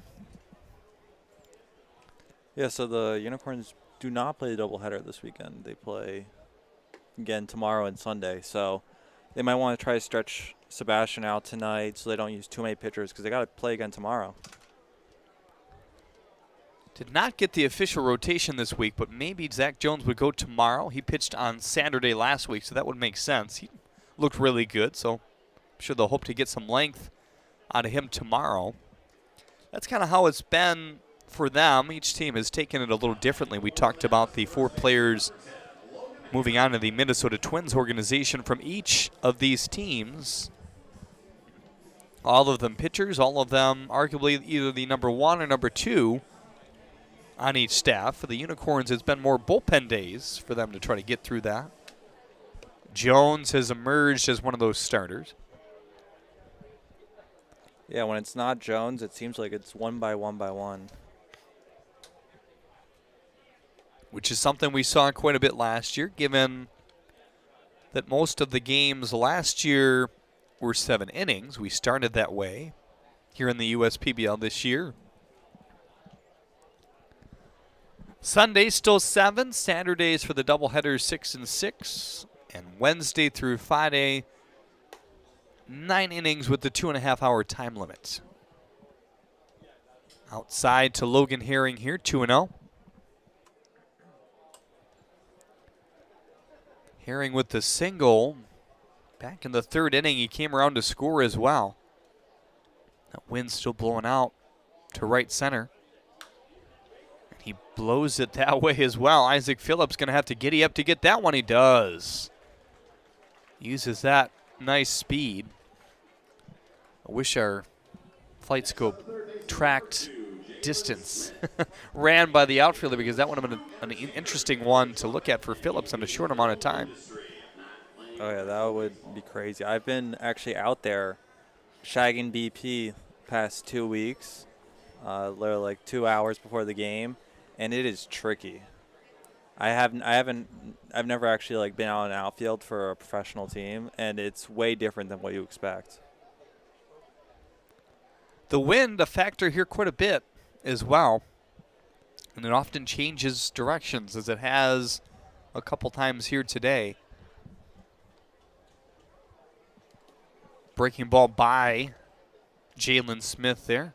So is that right when I said that Selway was the last guy with a 0 ERA, or is there one other one? Because this is now his 5th appearance out there. Brendan Smith has a 0 ERA. There you go. Not pitched, but he might tonight. We'll see if he keeps it. Punches this one to Frankie Luska for a 1-out base hit. Yeah, Brendan Smith coming from the Chicago Dogs. Looking forward to seeing what he can do. He's another sidearm / submarine guy that throws pretty hard, 87 to 89 from what we hear. So Austin Shea is not allowed to run. Heath Olive is not allowed to run. And then a couple guys who pitched 1 inning. Tyler Blum had 1 batter. He got him out. Strikeout, wasn't it? I think so. Yeah. 60-mile-an-hour curveball for Tyler Blum, the catcher for the Beavers in that game. Here's the 0-1. Outside with the cutter. 1-1 on Caruso.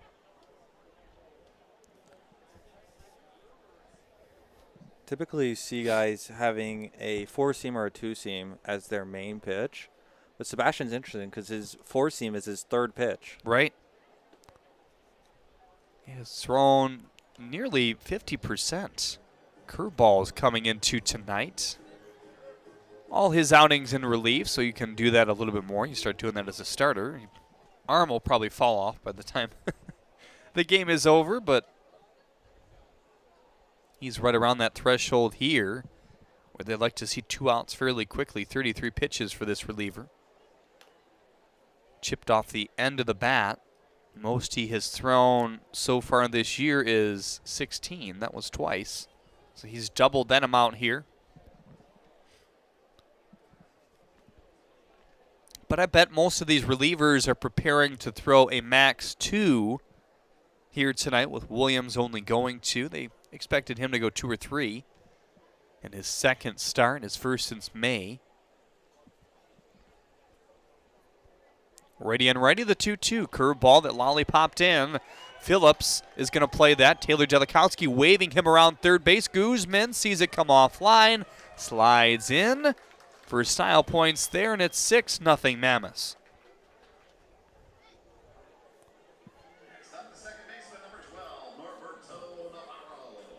So not a ton of hard hit balls. Certainly the home run, probably the hardest earlier by Nick Caruso, but they're just putting them where the defenders aren't here. It's line drive heaven right now. The amount of line drives we've seen that just go right over the shortstop or right over the second baseman. They probably wish they were taller.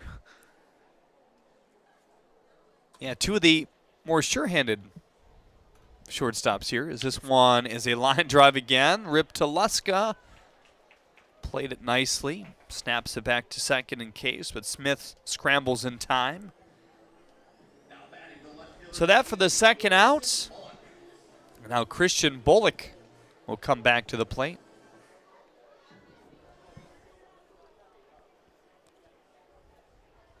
Second time the Mammoths have sent 6 or more to the plate in this game. Make it the 3rd time, actually. The 1st, the 3rd, now the 5th. Bullock lines that one foul. Brings a nice element of speed at the top of this Mammoths lineup. Some more action in the bullpen here. It's still Ryan Ray. Nobody throwing for the Mammoths. That's not a surprise. Another quick inning for Lokinen. Fastball low, Selway. Flustered a bit. He didn't get that call.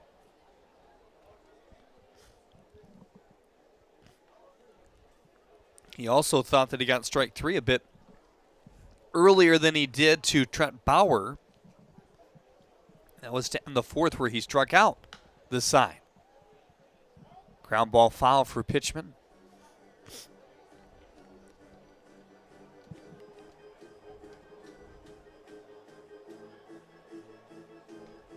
I'm not sure they'll let him see another batter I mean, this is 40 pitches now. 16 was his previous high. Not necessarily because of performance. I just don't think they want to stretch him much more than this. They might even thinking that this is his only appearance this week. They're not even trying to save him for Sunday. And just let him go out there, throw as much as he can, rest for a whole week.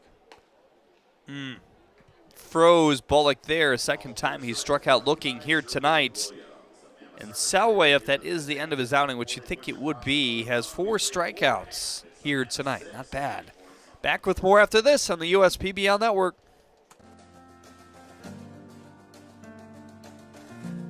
We joined Green Path and instantly felt a support around us. They developed a plan on paper, and this is how we're going to do it. The plan that they gave me was something that was sustainable. It was something I could do. It was actually lowering my payments monthly by hundreds of dollars. Choosing Green Path is a no-brainer. When people keep repeating that you'll never fall in love, and everybody keeps retreating, but you can't seem to get enough. Let my love open the door. Let my love open the door. Let my love open the door to your heart, to your heart. New flooring from the Carpet Guys is as easy as 1, 2, free. 1, just call the Carpet Guys for fast, free, and home shopping. 2, get massive warehouse direct savings. And 3, I mean free, as in 4 years of interest-free financing. That's 1, 2, free, but only for a limited time. So be wise and call the Carpet Guys at 855-4MY-GUYS or visit carpetguys.com today. Be wise, call the Carpet Guys at 855-4MY-GUYS. We just watched a replay here in between innings of Aaron Judge hitting an absolute bomb to the opposite field into the cornfield at the Field of Dreams movie site field, whatever you want to call it. Built a field and playing a game here today. Pretty cool in Iowa. It's got to be the first Major League game played there, right? I mean, unless you had some sort of exhibition before. I think it is the first game played in the state of Iowa. You have a minor league team there, at least one, maybe a couple. But in terms of Major League Baseball, haven't had much. I saw an interesting stat today that Giancarlo Stanton today is becoming the second player ever to play in 20 different states, I think. Really? Yeah. There are 18 states with Major League teams. And then he played at the Fort Bragg game in North Carolina in 2016 when he was a Marlin. And now he's playing in Iowa. Wow. Interesting. And D.C. So 20 states plus D.C. Here's the 0-1 to Pitchman. Slides inside, 1-1. Another 1-2-3 inning for Lokinen. He's quietly retired 6 straight after his single given up in the third. He's given up a hit to lead off an inning in the second and the third, but in each of those quickly got the next 3 outs. That wind continuing to rip to right center field here. 1-1 away, or 1-2 away, I should say. 2-2 on Pitchman now. Well, the Unicorns need something to get these bats going here tonight. Still only the 5th inning, but down 6-0. 2-2 fouled off. That was the first fastball that Luukkonen threw to Pitchman that at bat. 3 straight changeups and then a curveball. Really trying to mess with his speed, mess with his head. That one dashing low and in.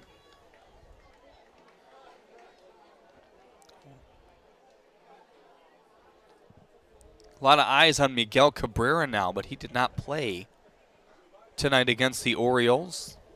A.J. Hinch deciding to sit him. Originally, they said he would play here tonight as Pitchman discards the bat, so a 6-game homestand coming up for the Tigers, where fans could see history in the home stands. Triple Crown was on the road for Cabrera. That was in Kansas City. Hit .499 against the Orioles last night. Home runs, that is. Tigers sweeping the Orioles today with a 6-4 victory. Big swing and a miss by Nicola here. 6th strikeout of the year for him back in the second.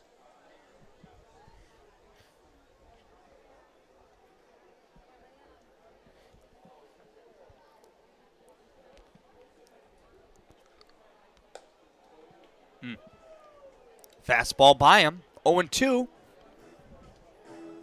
Isaac Phillips, your Zach Hart agency man on deck. He made a nice play in center field. Tracked down a well-hit ball by Logan Herring. 0-2, quickly scooted that one foul. Jim Essien doing a little two-step down there to get out of the way.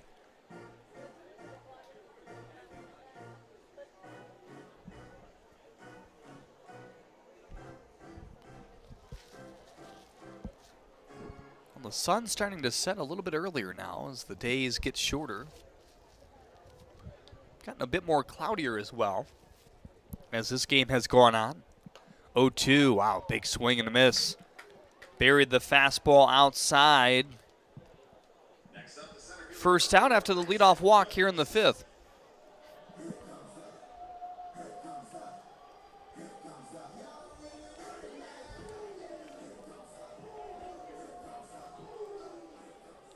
That at-bat just shows why Greg Luukkonen is so effective. He understands the hitters he's facing. He threw no fastballs to Pitchman in his first at-bat of this inning.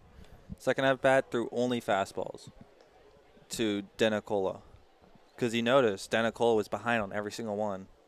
Struck him out on 3 swings and misses on fastballs.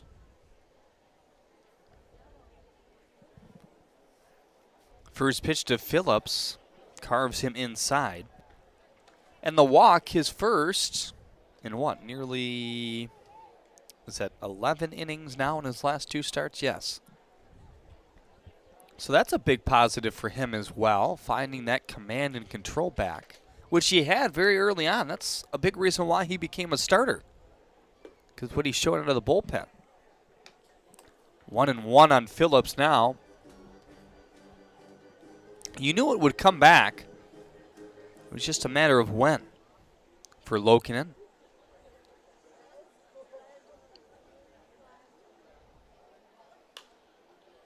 Charge foul. His first 6 appearances out of the bullpen, his last on the 23rd of June. Jackson Hicks really leaving, cemented what was already writing on the wall, I think, as Hicks was starting to round up his career here in the USPBL. Luukkonen was in the conversation to be a full-time starter anyway. Smith, off-balance play, got him. Greg Luukkonen loves that for the second out here in the 5th. Next up, the catcher, number 10, Tucker Rayburn. And now Tucker Rayburn will come to the plate here with 2 outs. Tucker had that leadoff single in the 3rd. He was quickly erased off the double play.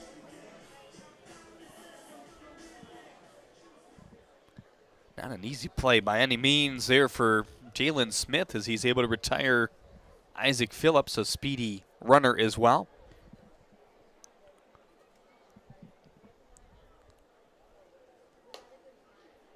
Now the fastball high and away, 1-0. Pitch count decently in order as well. For Luukkonen, he's at 60.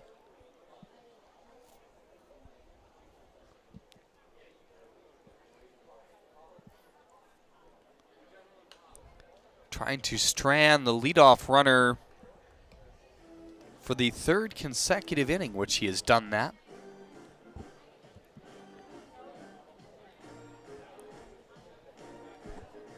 Has allowed just 1 hit today.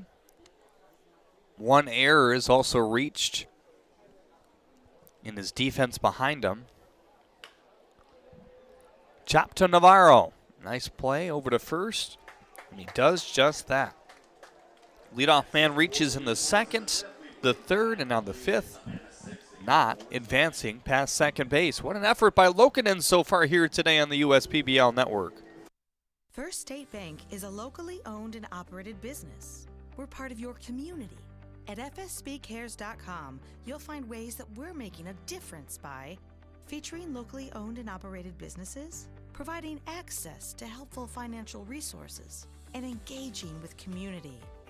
FSBcares.com is part of our commitment to the neighborhood because strong neighbors mean stronger communities. Where good neighbors do great things. Member FDIC, an equal housing lender. Piloting a hot air balloon is my wife's passion, and she couldn't have a better wingman than my Chevy Equinox.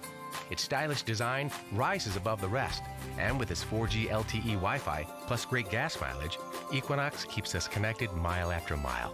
With my Equinox, the sky isn't the limit. Lease a 2021 Equinox LT for just $277 a month. Put it in D and see why Chevy drives the Motor City.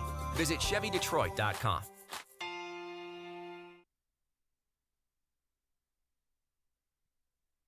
Tail end of your Metro Detroit Chevy dealers Mascot race there.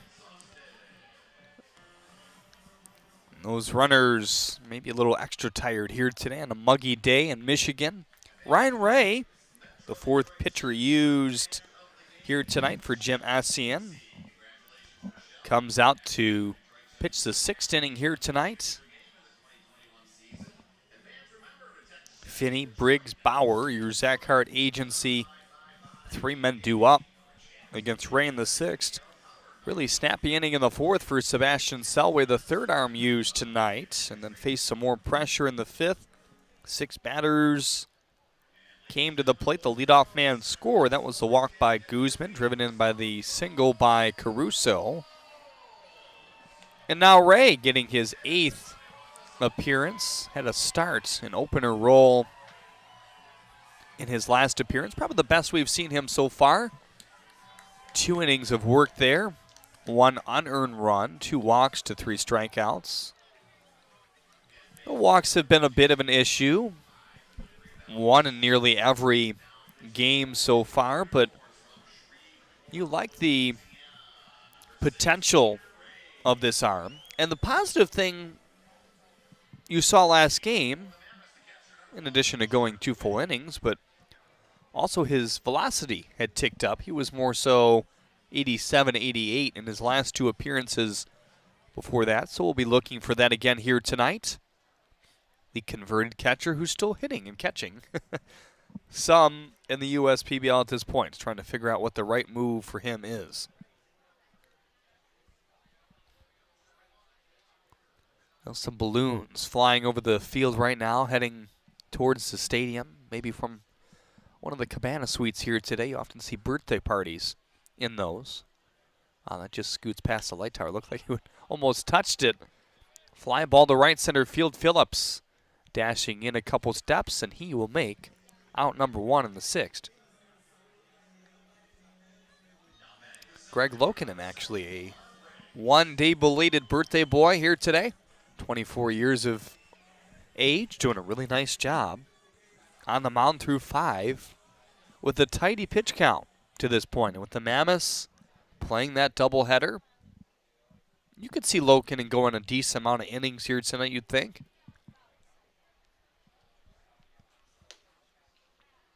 Breaking ball remains high on Lamar Briggs here. Struck out in his last at-bat, but had 2 singles and an RBI in the second.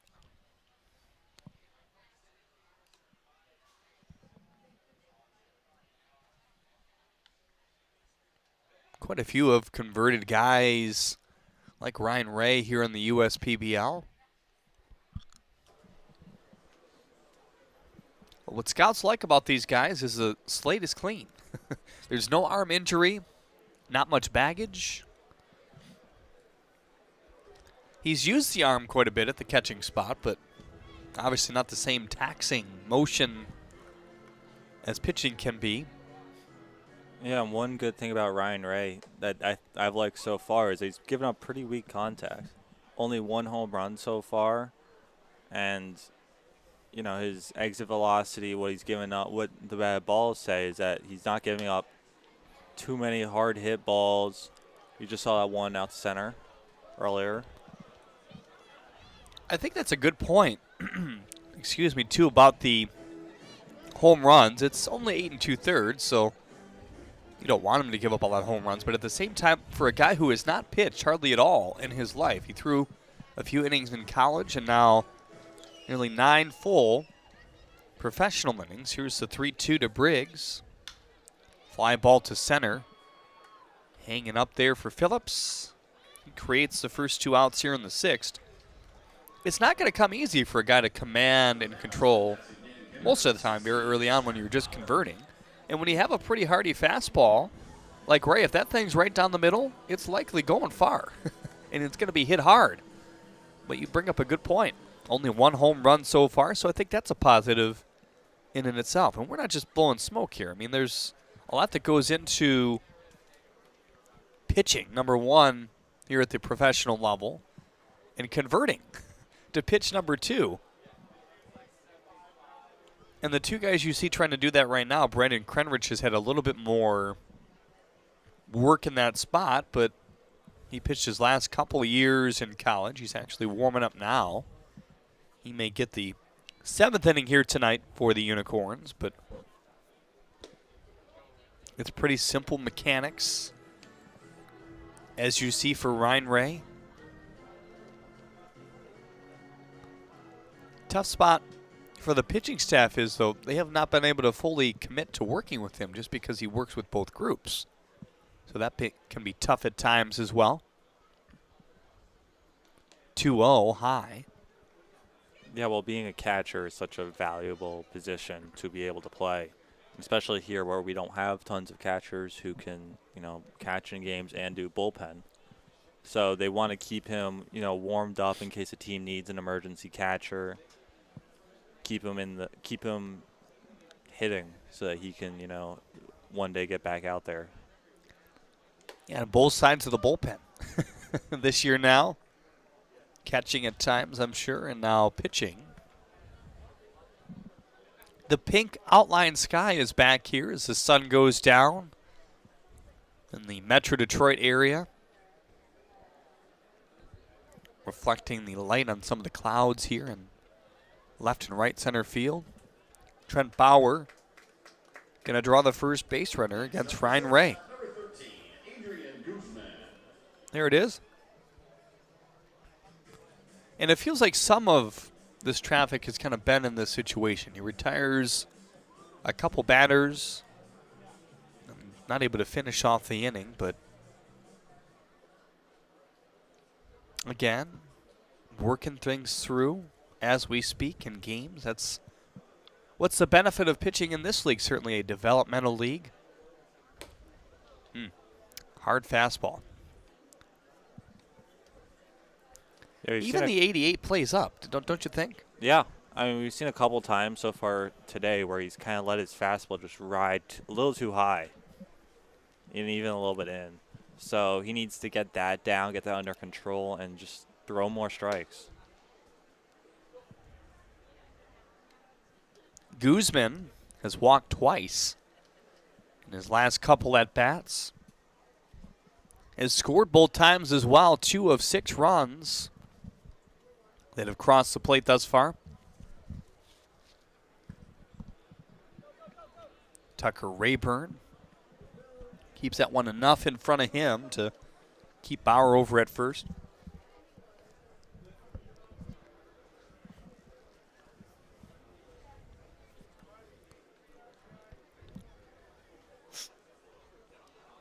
Guzman also reached back in the first inning. That was on an error early on in this one to Childress. 3-0. Filters inside, and he's walked back-to-back batters now here in the 6th. Next up, the first baseman, number 10, Logan Herring.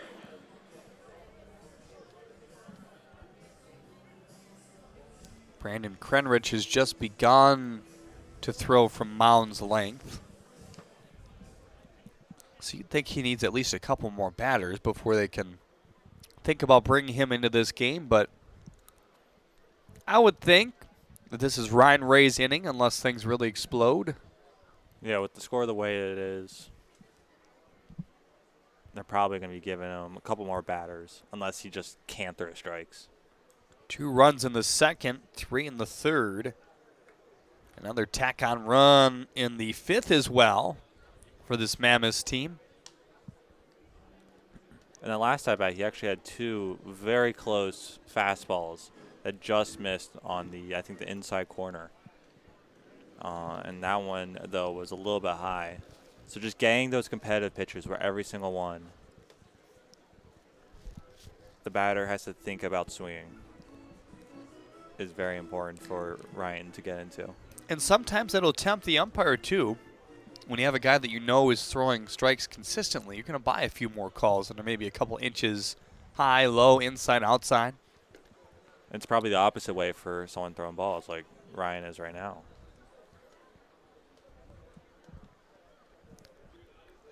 Dalen Smith, your Zach Hart Agency man on deck here in the 6th.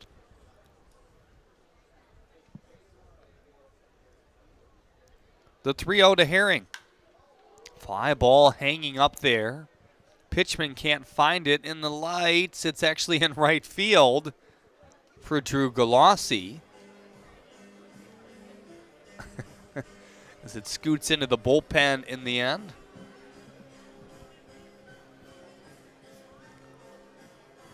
Some helpless feeling if you're pitchman down there at first.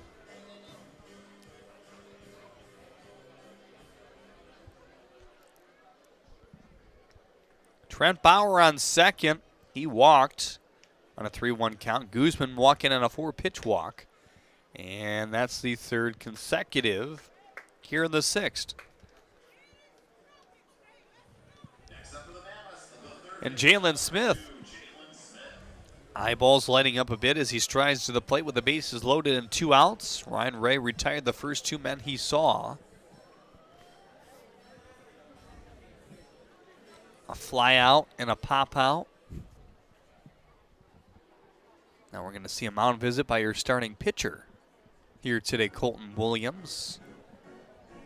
He pitched 2 tonight, struck out 2, gave up 2 runs, both were earned. Home run by Nick Caruso was the first calling card in this game.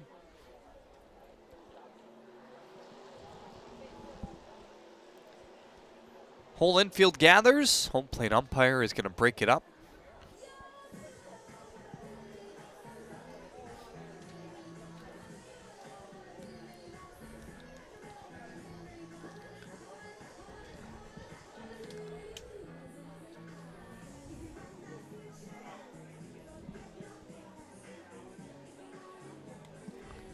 Jalen Smith this year has driven in 10 runs. 5 walks to 10 Ks, actually now 11. After he struck out back in the 2nd. Reached on an error in the 3rd and singled in the 5th. First pitch slider off the plate outside, 1-0 on Smith. Krenridge continuing to warm. Looks like they're going to check to see if he's good to go. 89-mile-an-hour fastball in for strike 1. There is still no action. In the Mammoths pen, Greg Lokinen. Another nice quick inning in the 5th. The leadoff walk, and that's it. 1-1. Couldn't hold on to swing there, 1-2.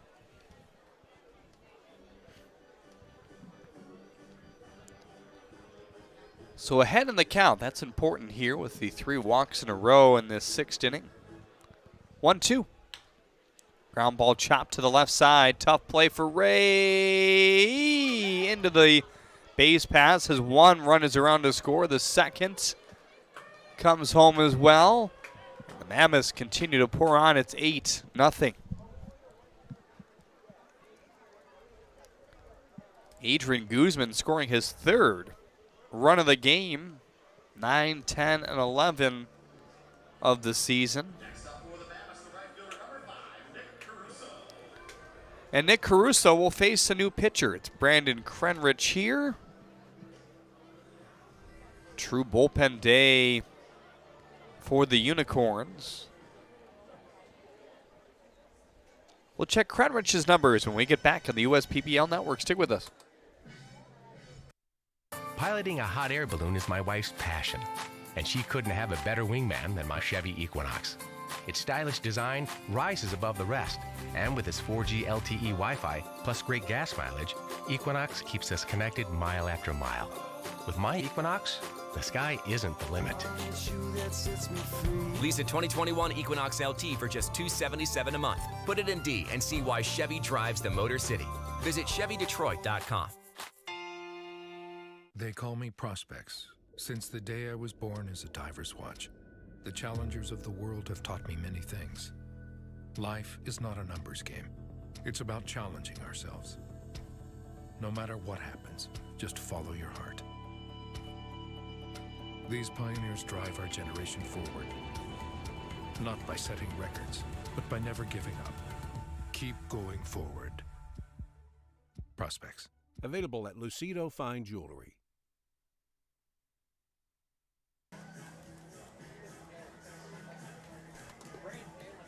Brandon Krenrich on the mound here for the Unicorns.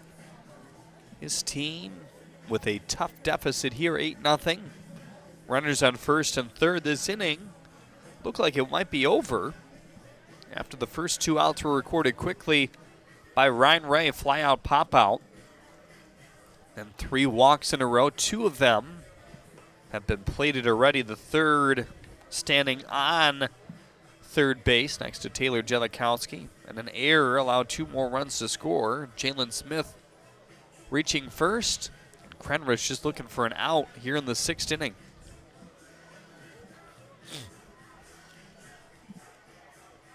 Yeah, that was a very close play there at first. That's one of those plays where as a pitcher, kind of just have to know when to hold it and when to throw it.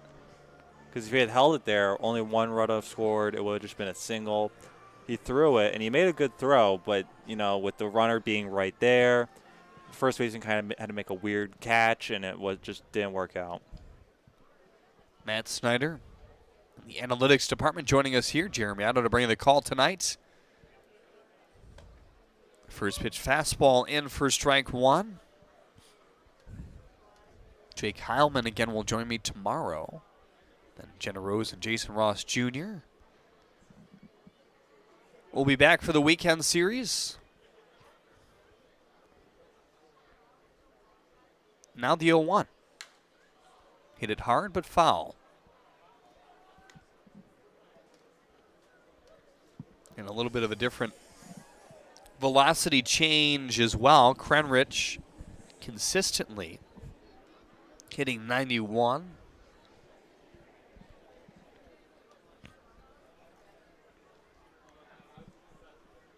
.94 the high to this point, which he's already had here in this game. Pitchman under that. And a nice job to retire the side. Runners remain at first and third. 8-0 the lead. Make your move with a quick and easy mortgage from Genesis Credit Union. We have mortgages to fit your life.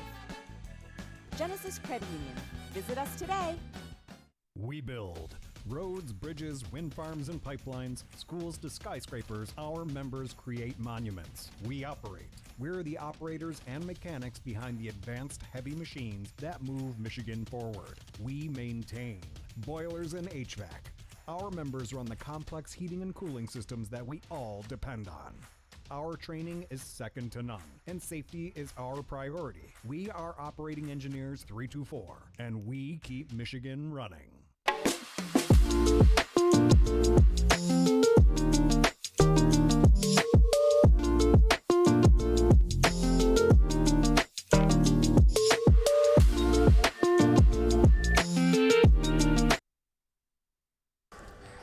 Well, a tale of 2 stories in this game. A bunch of pitchers used for the Unicorns. 1 so far for the Mammoths, and they have gotten that offense going early and often. 8 runs off 10 hits and 1 error. No runs off 1 hit and 3 errors for the Unicorns. And Lokinen is back out there. He's allowed a single base runner, the leadoff runner in the 2nd, the 3rd, and the 5th innings of this game. But each time he's gotten 3 quick outs after that. Same story in the 5th, a leadoff walk to Pitchman and a strikeout to DeNicola. Ground out to Phillips and a ground out to Rayburn. He'll face 9-1-2, brought to you by Zach Hart Agency. Here tonight, Kevin Lambert, Frankie Luska, and Donovan Curiel, the scheduled hitters. Ryan Ray was one of the bench players, but he has been used on the mound, obviously, now and been lifted for the game. Hodo and Johnson. The other 2 available for Essien tonight if he wants to go to somebody.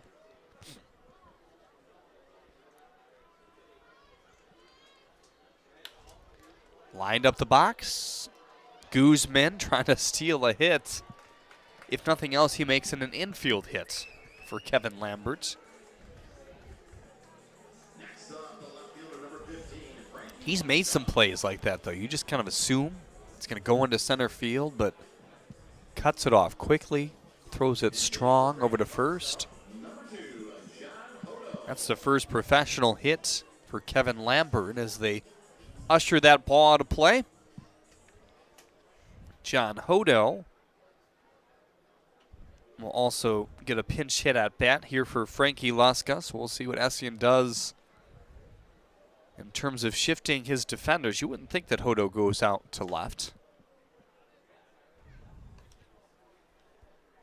But there's not a clear-cut answer, really. We're not for certain what other positions Lambert could potentially play, but him and Curiel are in the middle of the infield, which pretty much exclusively is where Hodo has played here in the USPBL. Mostly at second base. His double play partner, part of this year and most of last year, Malik Blaze. This year, Donovan Curiel. Curiel playing second tonight. That one golf to Navarro. To second for 1. Over to first. Past Logan Herring and Hodo. Watch out. He's scampering to second. They get the ball quickly. So no error on that play. You can't assume the double play. But Hodo ends up at second. That was a great play by Navarro there at second base, not charging the line drive. Instead, taking off one bounce, thinking they could get the double play, and they were very close to it. Just a little bit low on the throw. But just a high baseball IQ play there from Navarro. And I think we've seen that from Guzman, actually, this year or two. Just smart plays in the middle infield. Curiel today is 0 for 2. Popped out to left in the first, lined out to left in the 4th. Breaking ball outside.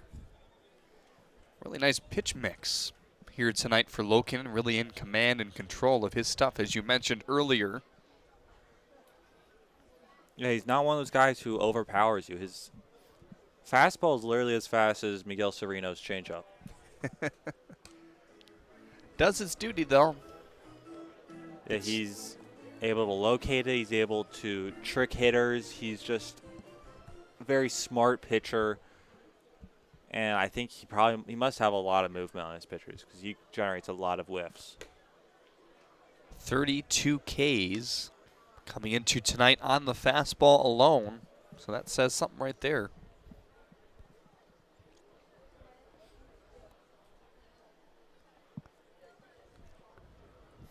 .21 on the breaking ball. The 1-2 breaking ball there just pumped off the outside.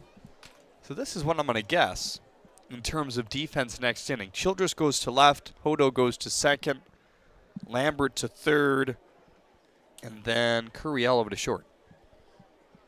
Haven't seen much of the corner outfield in the game for Childress this year, but that was a goal early on for the development staff for him to play corner infield and corner outfield. How about that snag by Norberto Navarro? Still able to trickle in a throw as well. What a play. Wow. Being able to get that throw falling backwards, very impressive. We could also see Colby Johnson come in. I know he plays outfield, correct? True, yes. So he might come in. He could straight sub Hodo, I guess, yeah. if you wanted to. That might be what he does. And Jim Essien, that is. But that was my creative stab at it. So again, we're seeing the shift here on Drew. Did you have anything to do with that? Actually, I think some of the interns did. I have been chatting a lot with a lot of the other interns, and something I've noticed from watching all these games up here is that Drew gets a lot of hits in between that first and second hole. First base and second base where they stand, that hole right there. And I was chatting with guys saying we need to tell the players to start shifting. At the same time, he does not have a ground ball hit to the third baseman this year. There you go. Interesting thing about this is that on third base, there's a runner while the third baseman is kind of playing over where the shortstop is. Very true. Hodo really creeping off. Doesn't matter, though, as Galassi goes down on strikes. 0 for 3 here tonight. And Lokinen again works himself out of 2 base runners this time at the beginning of this inning. And we are still 8-0 Mammoths. Times are tough right now. It feels like the bottom of the ninth, and we're down by 2. But we've seen tough times before. And just like baseball has always been more than just a game, Chief Financial Credit Union is more than money. So it might be the bottom of the ninth, but we're the home team, and we've got runners on base. Batter up, America. It's time to play ball. Every summer, my family loves to have a neighborhood movie night in our backyard. And with my Chevy Blazer, I can head out and get everything we need for a great night. It has plenty of room for picking up friends and a cargo management system that keeps all our supplies in place. You know, it may be movie night, but my Blazer is the main attraction, wherever I go. Lease a 2021 Blazer 2 LT for just $295 a month. Put it in D and see why Chevy drives the Motor City. Well, you can win $250 plus 4 front row tickets to the USPBL Championship game in September. Text Chevy Detroit to 555-888. Again, that's Chevy Detroit to 555-888. Visit ChevyDetroit.com/USPBL for all the official rules on that contest. Brandon Krenrich out for his first full inning of work here in the 7th. Faced Nick Caruso with runners on first and third, and 2 runs already in for the Mammoths in that 6th before getting Caruso to pop out. And you mentioned that his last pitch may be one of his best of the year.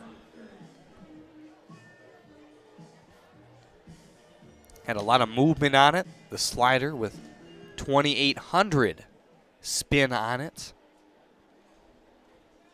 Showed some good fastballs in that inning as well. Hit his high on the season, 94. And now 9-1-2 coming up for the Mammoths, brought to you by Zach Hart Agency, Navarro, Bullock, Finney. What a play by Norberto Navarro in foul territory to snag a hit, or just a blooper, I guess, in foul territory. Keep that bet alive for Curiel. Nonetheless, in a game where there's been 6 errors, there's also been some fairly nice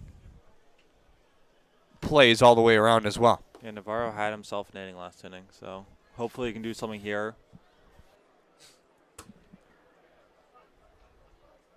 He reached on an error back in the 3rd, lined out, and flew out in his other 2 at-bats, both of those hits to the outfield. Ooh. Krenrich loses an edge there. 2-0. Also, what you were saying about that slider earlier, that was also his fastest slider of the year. So not only was it his highest spin, but it was a fast one. And from up here, it just looked like a wiffle ball. In for strike 1.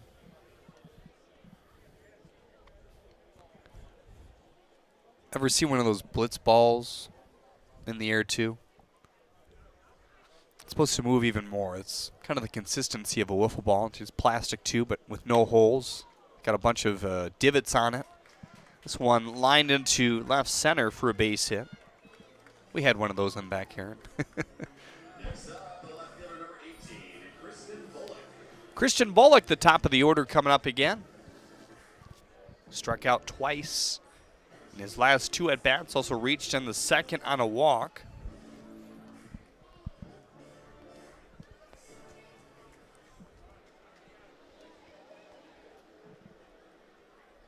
His first at-bat was a ground out in the first.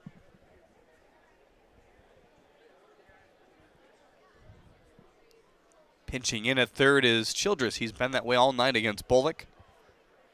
92-mile-an-hour fastball is by him there.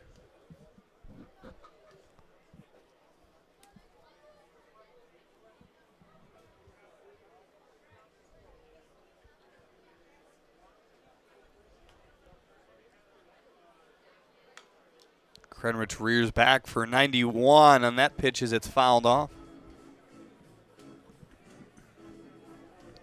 0-2 quickly on the leadoff hitter for the Mammoths tonight. 7th inning brought to you by Scott's. We thank Scott's for their sponsorship of the USPBL grounds crew throughout the year. The 0-2. Carves inside. There's another hard slider at 85.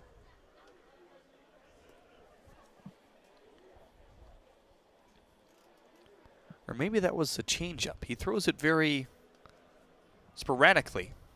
Just 5% coming into today. Mostly fastball slider. 1-2, whittled foul. Yeah, I don't think we saw any of the changeup in the first month and a half of the season. And then in mid-July, late July, his coach, Skip, came up to him and was like, dude, you got to start throwing the changeup more. And his first, I think it was an opener the next day, and he started throwing almost all changeup just that day, and he did amazing. And now it's kind of become a mainstay for him when he faces lefties.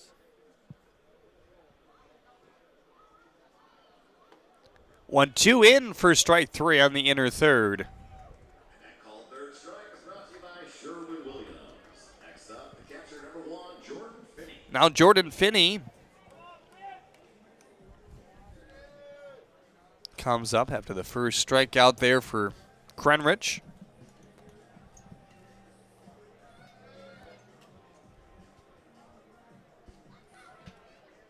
Finney tonight with a single back in the second inning. Other than that, 2 strikeouts and a flyout. Fastball at 92 away, 1-0.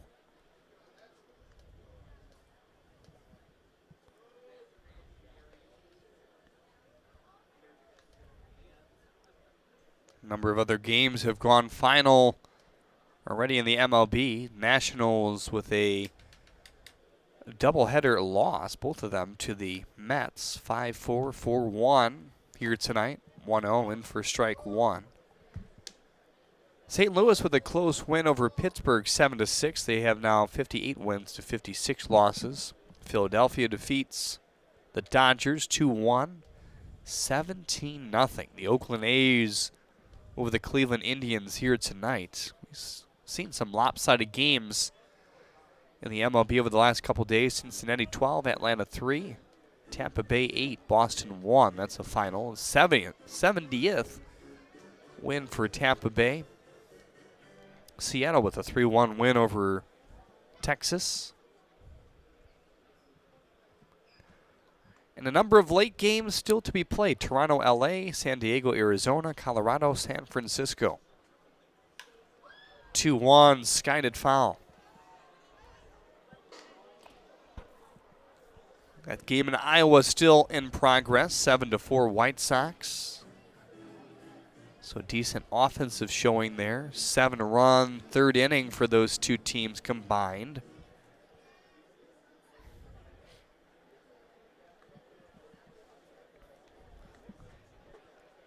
2-2. Little line drive to center. Phillips coming in, and he won't be able to get it.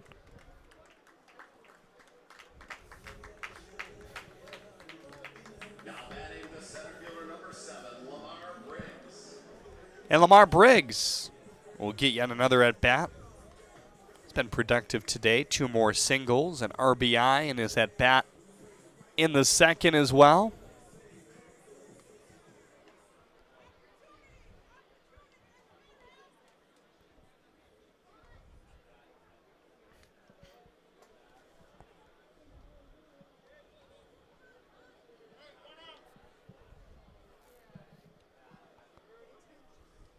There is 1 out on the board. They did not have that on the scoreboard. They add it now. First pitch outside. The fastball by Krenrich at 92 there. So pretty good velocity from Brandon so far tonight.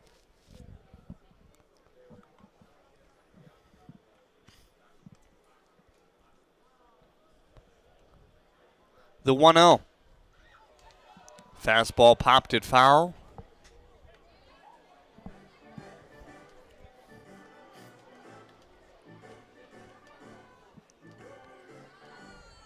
Pitchman playing behind the runner at first. The middle infielders playing in tight towards that second base bag. Krenrich has thrown 19 pitches so far in between the bottom of the 6th and the 7th. Or the top of each inning, I should say. 1-1. Fastball at 94, a bit high. Lamar Briggs will also draw you a nice walk. He's not struck out at a very high clip. 9 walks to 9 strikeouts.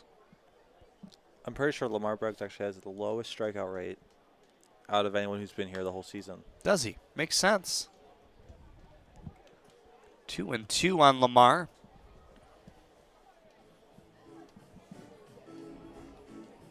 Three deep counts today.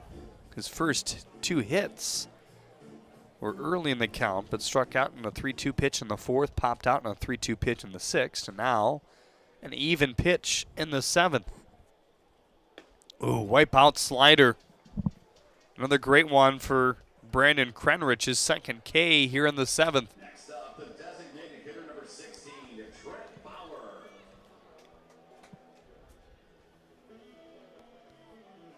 So a rare 2 strikeout game for Lamar.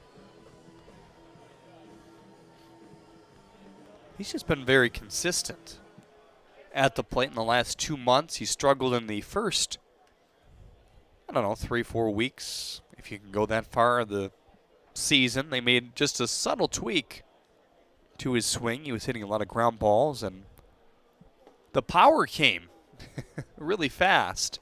We haven't seen a home run in a while from him, but he had 4 in the span of about a week and a half of games in the USPBL. I think he had a 2 home run game too during that span. Yep. That's not necessarily the type of hitter he is. More of a line drive guy. Strike 1. One of those hitters that usually carries a pretty high batting average on balls in play as well. Line drive hitters can sustain that for the most part because they're hitting it hard more often than not. Krenrich with 2 outs, looking to dig himself out on a mini jam here. Already 8 runs on the board for this Mammoths team. 1-2 now on Trent Bauer. Bauer doubled in the 3rd, walked back in the 6th inning, scored on both occasions.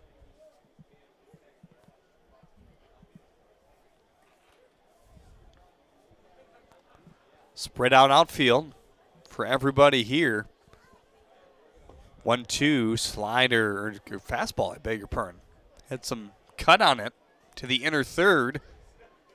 And Bauer laid off of that tough pitch. Boy, nothing you can do with it if you swing, but also very close to being a called strike on the inner 3rd.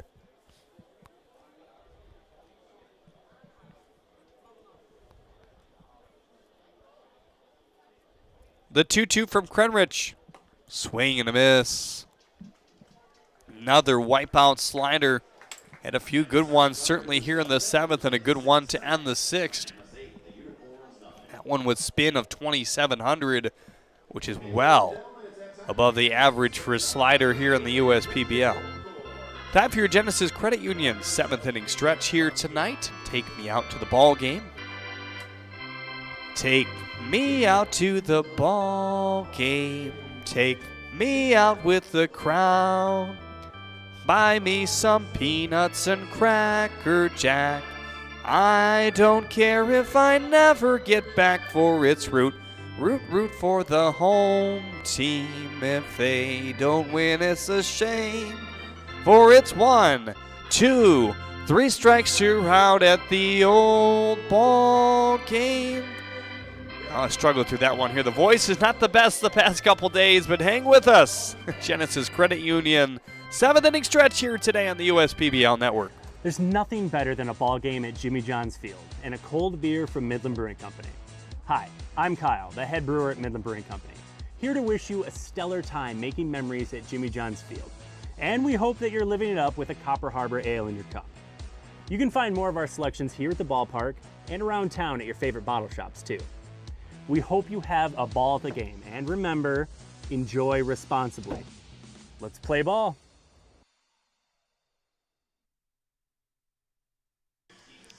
Brendan Smith, brand new pitcher here in the USPBL, is on to relieve Greg Lokinen, and certainly not for performance here today. Lokinen with another great outing. Walked just one batter. Ended up striking out, what was it, 5, 6 batters here tonight. He went through 6. If this game wasn't looming towards that time limit, you probably would have seen him come out for his 7th inning, but kind of a win-win here, as you get a great taste in his mouth, obviously, for the 2nd straight start, and also able to get another guy some work as well. Yeah, I definitely think the development coaches here want to get a look at this new guy. He's just coming in today. This is his first game. From what information we have, we know he throws a sinker, a slider, and a changeup. So really excited to see how this guy throws. I've heard that he is sidearm. Yes, and sidearm with decent velocity. We see Jack Ferguson, a slide armor as well. Keon Taylor was another arm that was traded to the Frontier League earlier. He was pitching for the Beavers, I believe. Unicorns, okay. So they had 2, not at the same time, but later on in the years when Jack Ferguson came in. Regardless, this one from the right side, and some right-handed batters, all 3 of them. Coming up here in the 7th, Childress, Pitchman, and DeNicola trying to keep this game right where it is at 8-0. Fastball inside at 89. Boy, a cutter from this angle, if it's controlled well, it's got to look pretty nasty as well. I was talking to Shane McCaddy, the pitching coordinator here at the USPBL before the game. We were talking about this new guy. He said that he doesn't really go as far down as Jack Ferguson does. Jack Ferguson kind of gets really down there with his pitching motion, but he's more sidearm. He stands more straight up when he throws it and has a lot of power that he's able to drive through there. So we're certainly excited to see what he can do. Went to Ionia College, coming from the Chicago Dogs.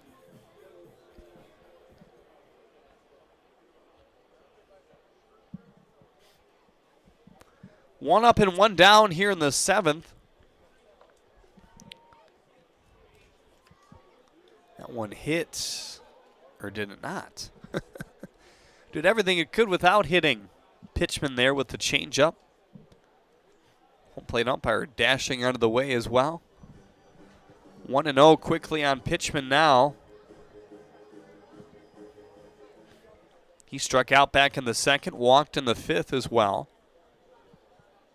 They shift him. I think this is the first time we've seen Pitchman shifted, as Gooseman well into the hole at shortstop. Navarro nearly on the second base back, or even with it behind it. 2-0 is foul. That goes what we talked about with his power. They spread him out in the outfield fairly straight up, though. Yeah, not often you see a righty get shifted on to this magnitude. Kind of surprising. 2-1 comes back towards us, but off the high screen there.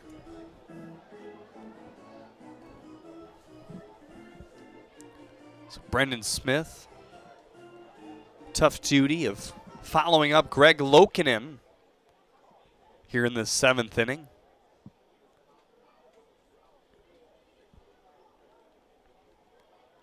The 2-2. Chopped foul down the third baseline. So far this year, John Pickman does not have, or he has a opposite field percentage of 5%. There you go. It's 5% of his batted balls have been to the opposite field. And I think that was either a fly ball or a line drive. So he has no ground balls hit to the right side of the field.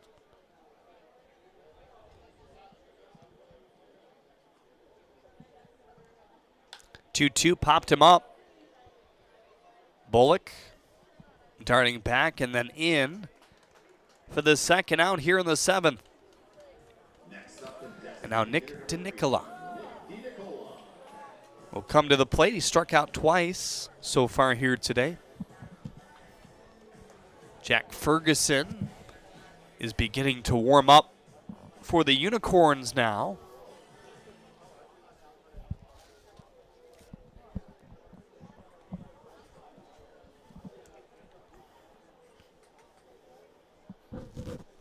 Might see him come in the next half. Strike one delivered to DeNicola there.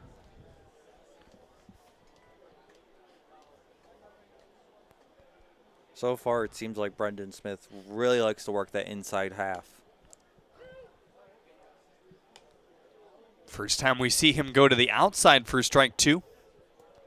Yeah, before that pitch, I kind of jinxed it. But a lot of his pitches were inside balls or even inside strikes. 0-2, chopped it on the ground. Guzman will play it for the third out over to first base. Nice inning, 1-2-3. Passes the baton well, does Greg Lokinen here on the USPBL Network.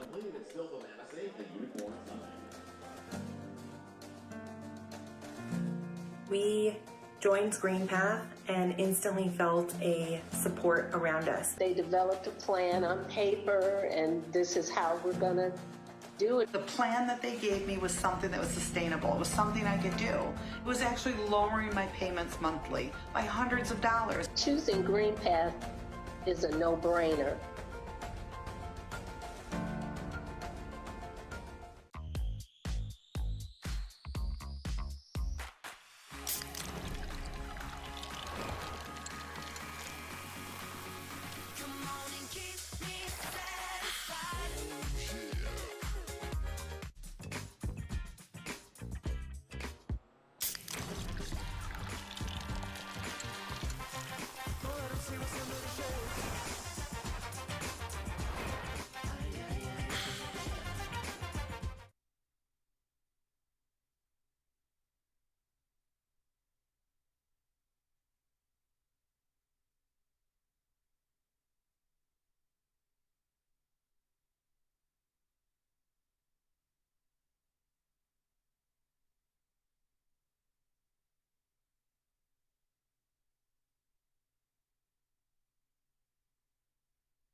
Adrian Guzman to lead things off against Jack Ferguson.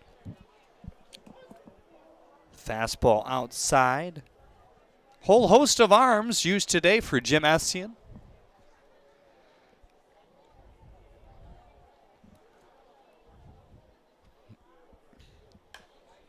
Guzman has seen a lot of pitches here today.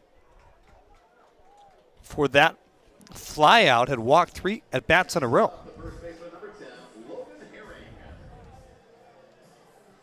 Now Logan Herring will come up for the 5th time today. All these Mammoths with a host of at-bats, given their offensive production.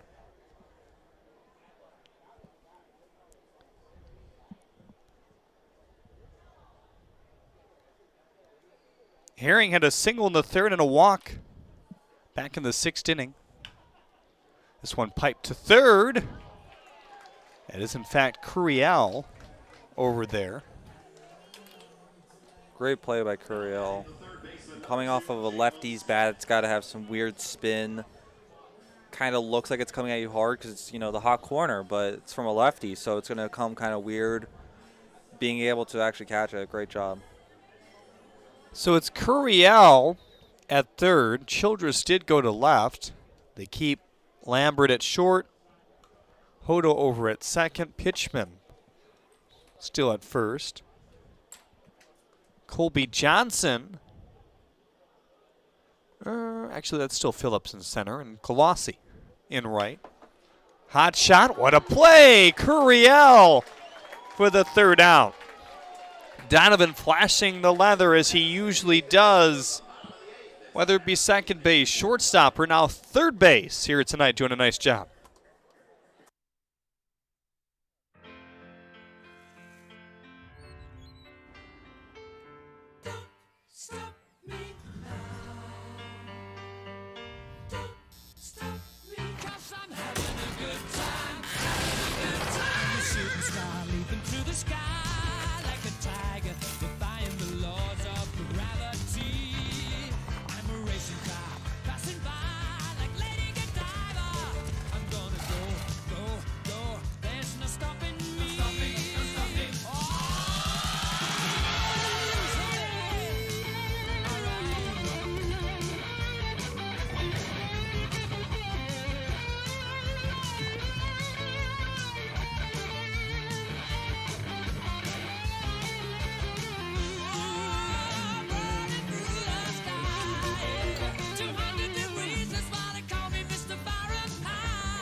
Jeremy and Matt back with you here. And we pause because Johnny G, your public address announcer, announcing that this is the last half inning. So the last chance for the Unicorns to come up with some runs here. If by some chance they were able to tie this game 8-8, the game would continue, but you've hit the point where the time limit is very close. So this being the last inning, if Colin Ledbetter can shut it down, he'll face 7, 8, 9 in this Unicorns lineup here tonight.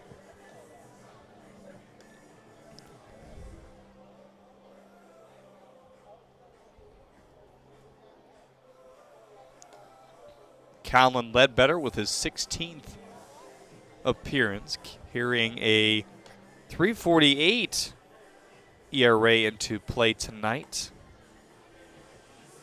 Another guy that throws pretty hard. Takes over for Brendan Smith, who took over for Greg Loken, and everybody tonight for the Mammoths performing pretty well. It's been an all-around team effort tonight. Great game so far. See if they can finish it out. Phillips, Rayburn, Lambert, your Zach Hart agency, 3 men due up here in the 8th. Phillips, the center fielder, has lined out and ground out to this point. Where the Mammoths have nearly 5 at-bats each, the Unicorns struggling to get 3. because of this offensive outpouring. Good pitching on the other side. 8 runs off 12 hits and 2 errors for the Mammoths. No runs off 2 hits and 4 errors for the Unicorns. Fastball slices in at 89 for ball 1. Or ball 2, I beg your pardon. 2-seam, 4-seam, slider, changeup. Mostly 2-seam fastball, though. Throws that 65% of the time, average of 90 miles an hour. As Phillips lines it foul. Sounds like a nice play was made. Fans cheering on. Young man over there. Only one guy in the bottom of the order has reached so far today. Make it 2 as Phillips is drilled in the back. The old caster curse. That's not going to feel very good for a hearty fastball that moves as well.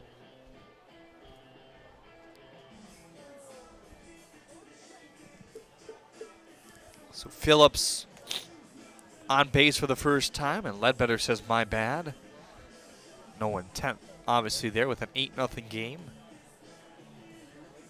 Not often you'll see a guy in the USPBL intentionally hit anyway.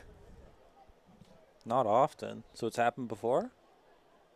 I don't know that I've seen it, that I can remember at least.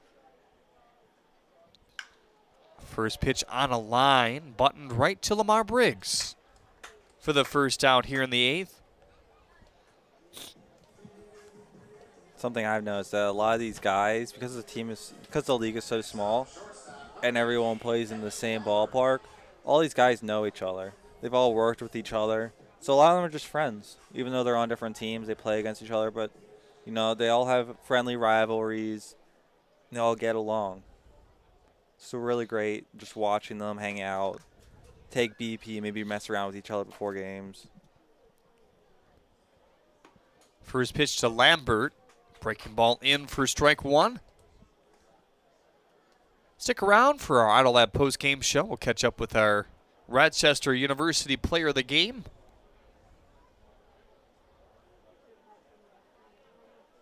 Oh, 0-1. Chopped foul. 0-2 quickly on Lambert.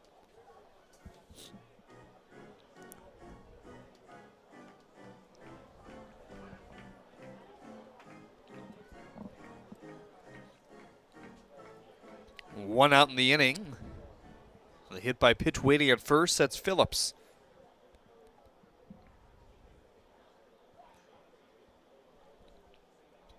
Now the 0-2. Chopped to third. Smith ranging to second in time, over to first, and Navarro will keep it. There's the baseball smarts that Matt talked about earlier.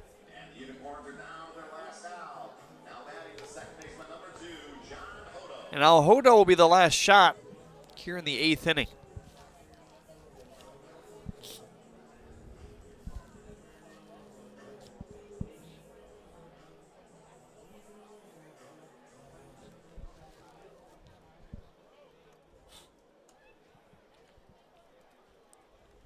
Hodo pinch hit for Frankie Luska back in the 6th. We'll take a hearty swing here. That flies into the glove of Lamar Briggs.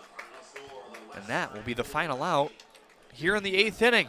Nothing becomes of the leadoff hit by pitch. What a performance by Westside Woolly Mammoth pitching and bats here tonight. They lodged 12 hits, and Lokinen, Smith, and Ledbetter do a really nice job to combine for what is a huge win over the Unicorns here tonight. Stick around post-game when we get back.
We're the financial champion of Michiganders.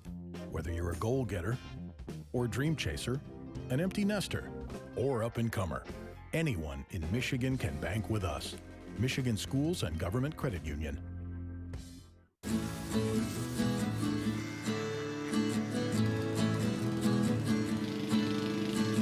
When people keep repeating that you'll never fall in love, when everybody keeps retreating, but you can't seem to get enough, let my love open the door.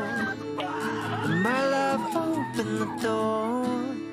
Let my love open the door to your heart. Let my love open the door. Let my love open the door. Let my love open the door to your heart. I'm all out of love for my old insurance. Switch to insurance. They're saving me so much. They covered my car and bundled with my home. I feel so secure to say I love insurance. Hello, AAA Insurance. Goodbye, insurance. Hello. Insurance.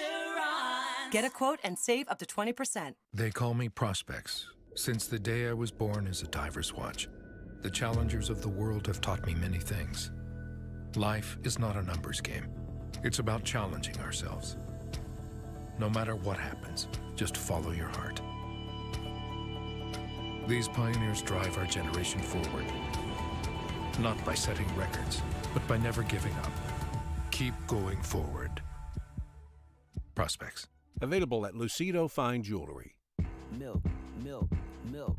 Yeah, guzzle milk, drink it all. Make a milk waterfall. Cookie milk, stack it tall. Milk with no rhythm at all. Make you run fast milk. Stay awake in class milk. Pour it by the glass milk. Is that a mustache milk? Boom, boom, boom, bass milk. Smile in your face milk. Go for the goal before you know you going all the way milk. Milky high, milky hay. I hope you have a milky day. Live your best life milk. You out this world, Milky Way. Put you on the spot milk. Question, got milk? Show us what you got.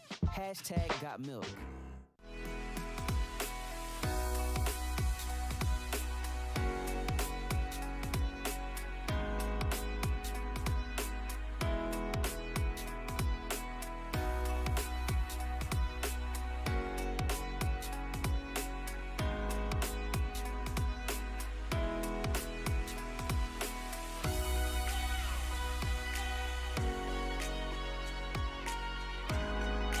Throughout your life, from big moments to ones well-earned, we're your financial guardian angel.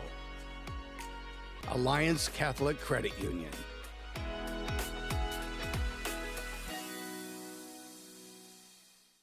I enjoy renovating my home, so getting materials with my Chevy Silverado is a daily trip. But as the strongest, most advanced Silverado ever, it's perfect for all my projects. And with the most functional bed of any pickup, plus the power-up down tailgate, my Silverado helps me with everything I need. Of course, a little assist from a friend doesn't hurt. Lease a 2021 Silverado Custom Crew Cab for just $199 a month. Put it in D and see why Chevy drives the Motor City.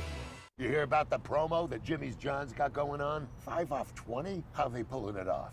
Magic? You got David's Copperfields in there? Show yourself, Copperfields! Jimmy John's. $5 off orders of 20 or more.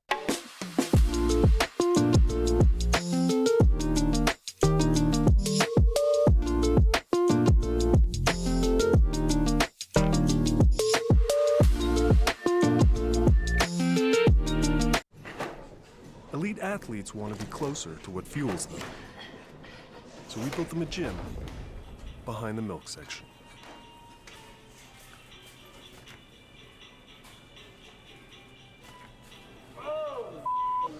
What's going on here? Oh, they're training. What? In the milk section? What is happening? What you guys are doing here? I've always had milk in my fridge, but I've never really trained in a fridge surrounded by milk. I feel like I've been able to level up my training and do things that others haven't. No, they're training back there. It's a full gym. Hey guys, keep it up.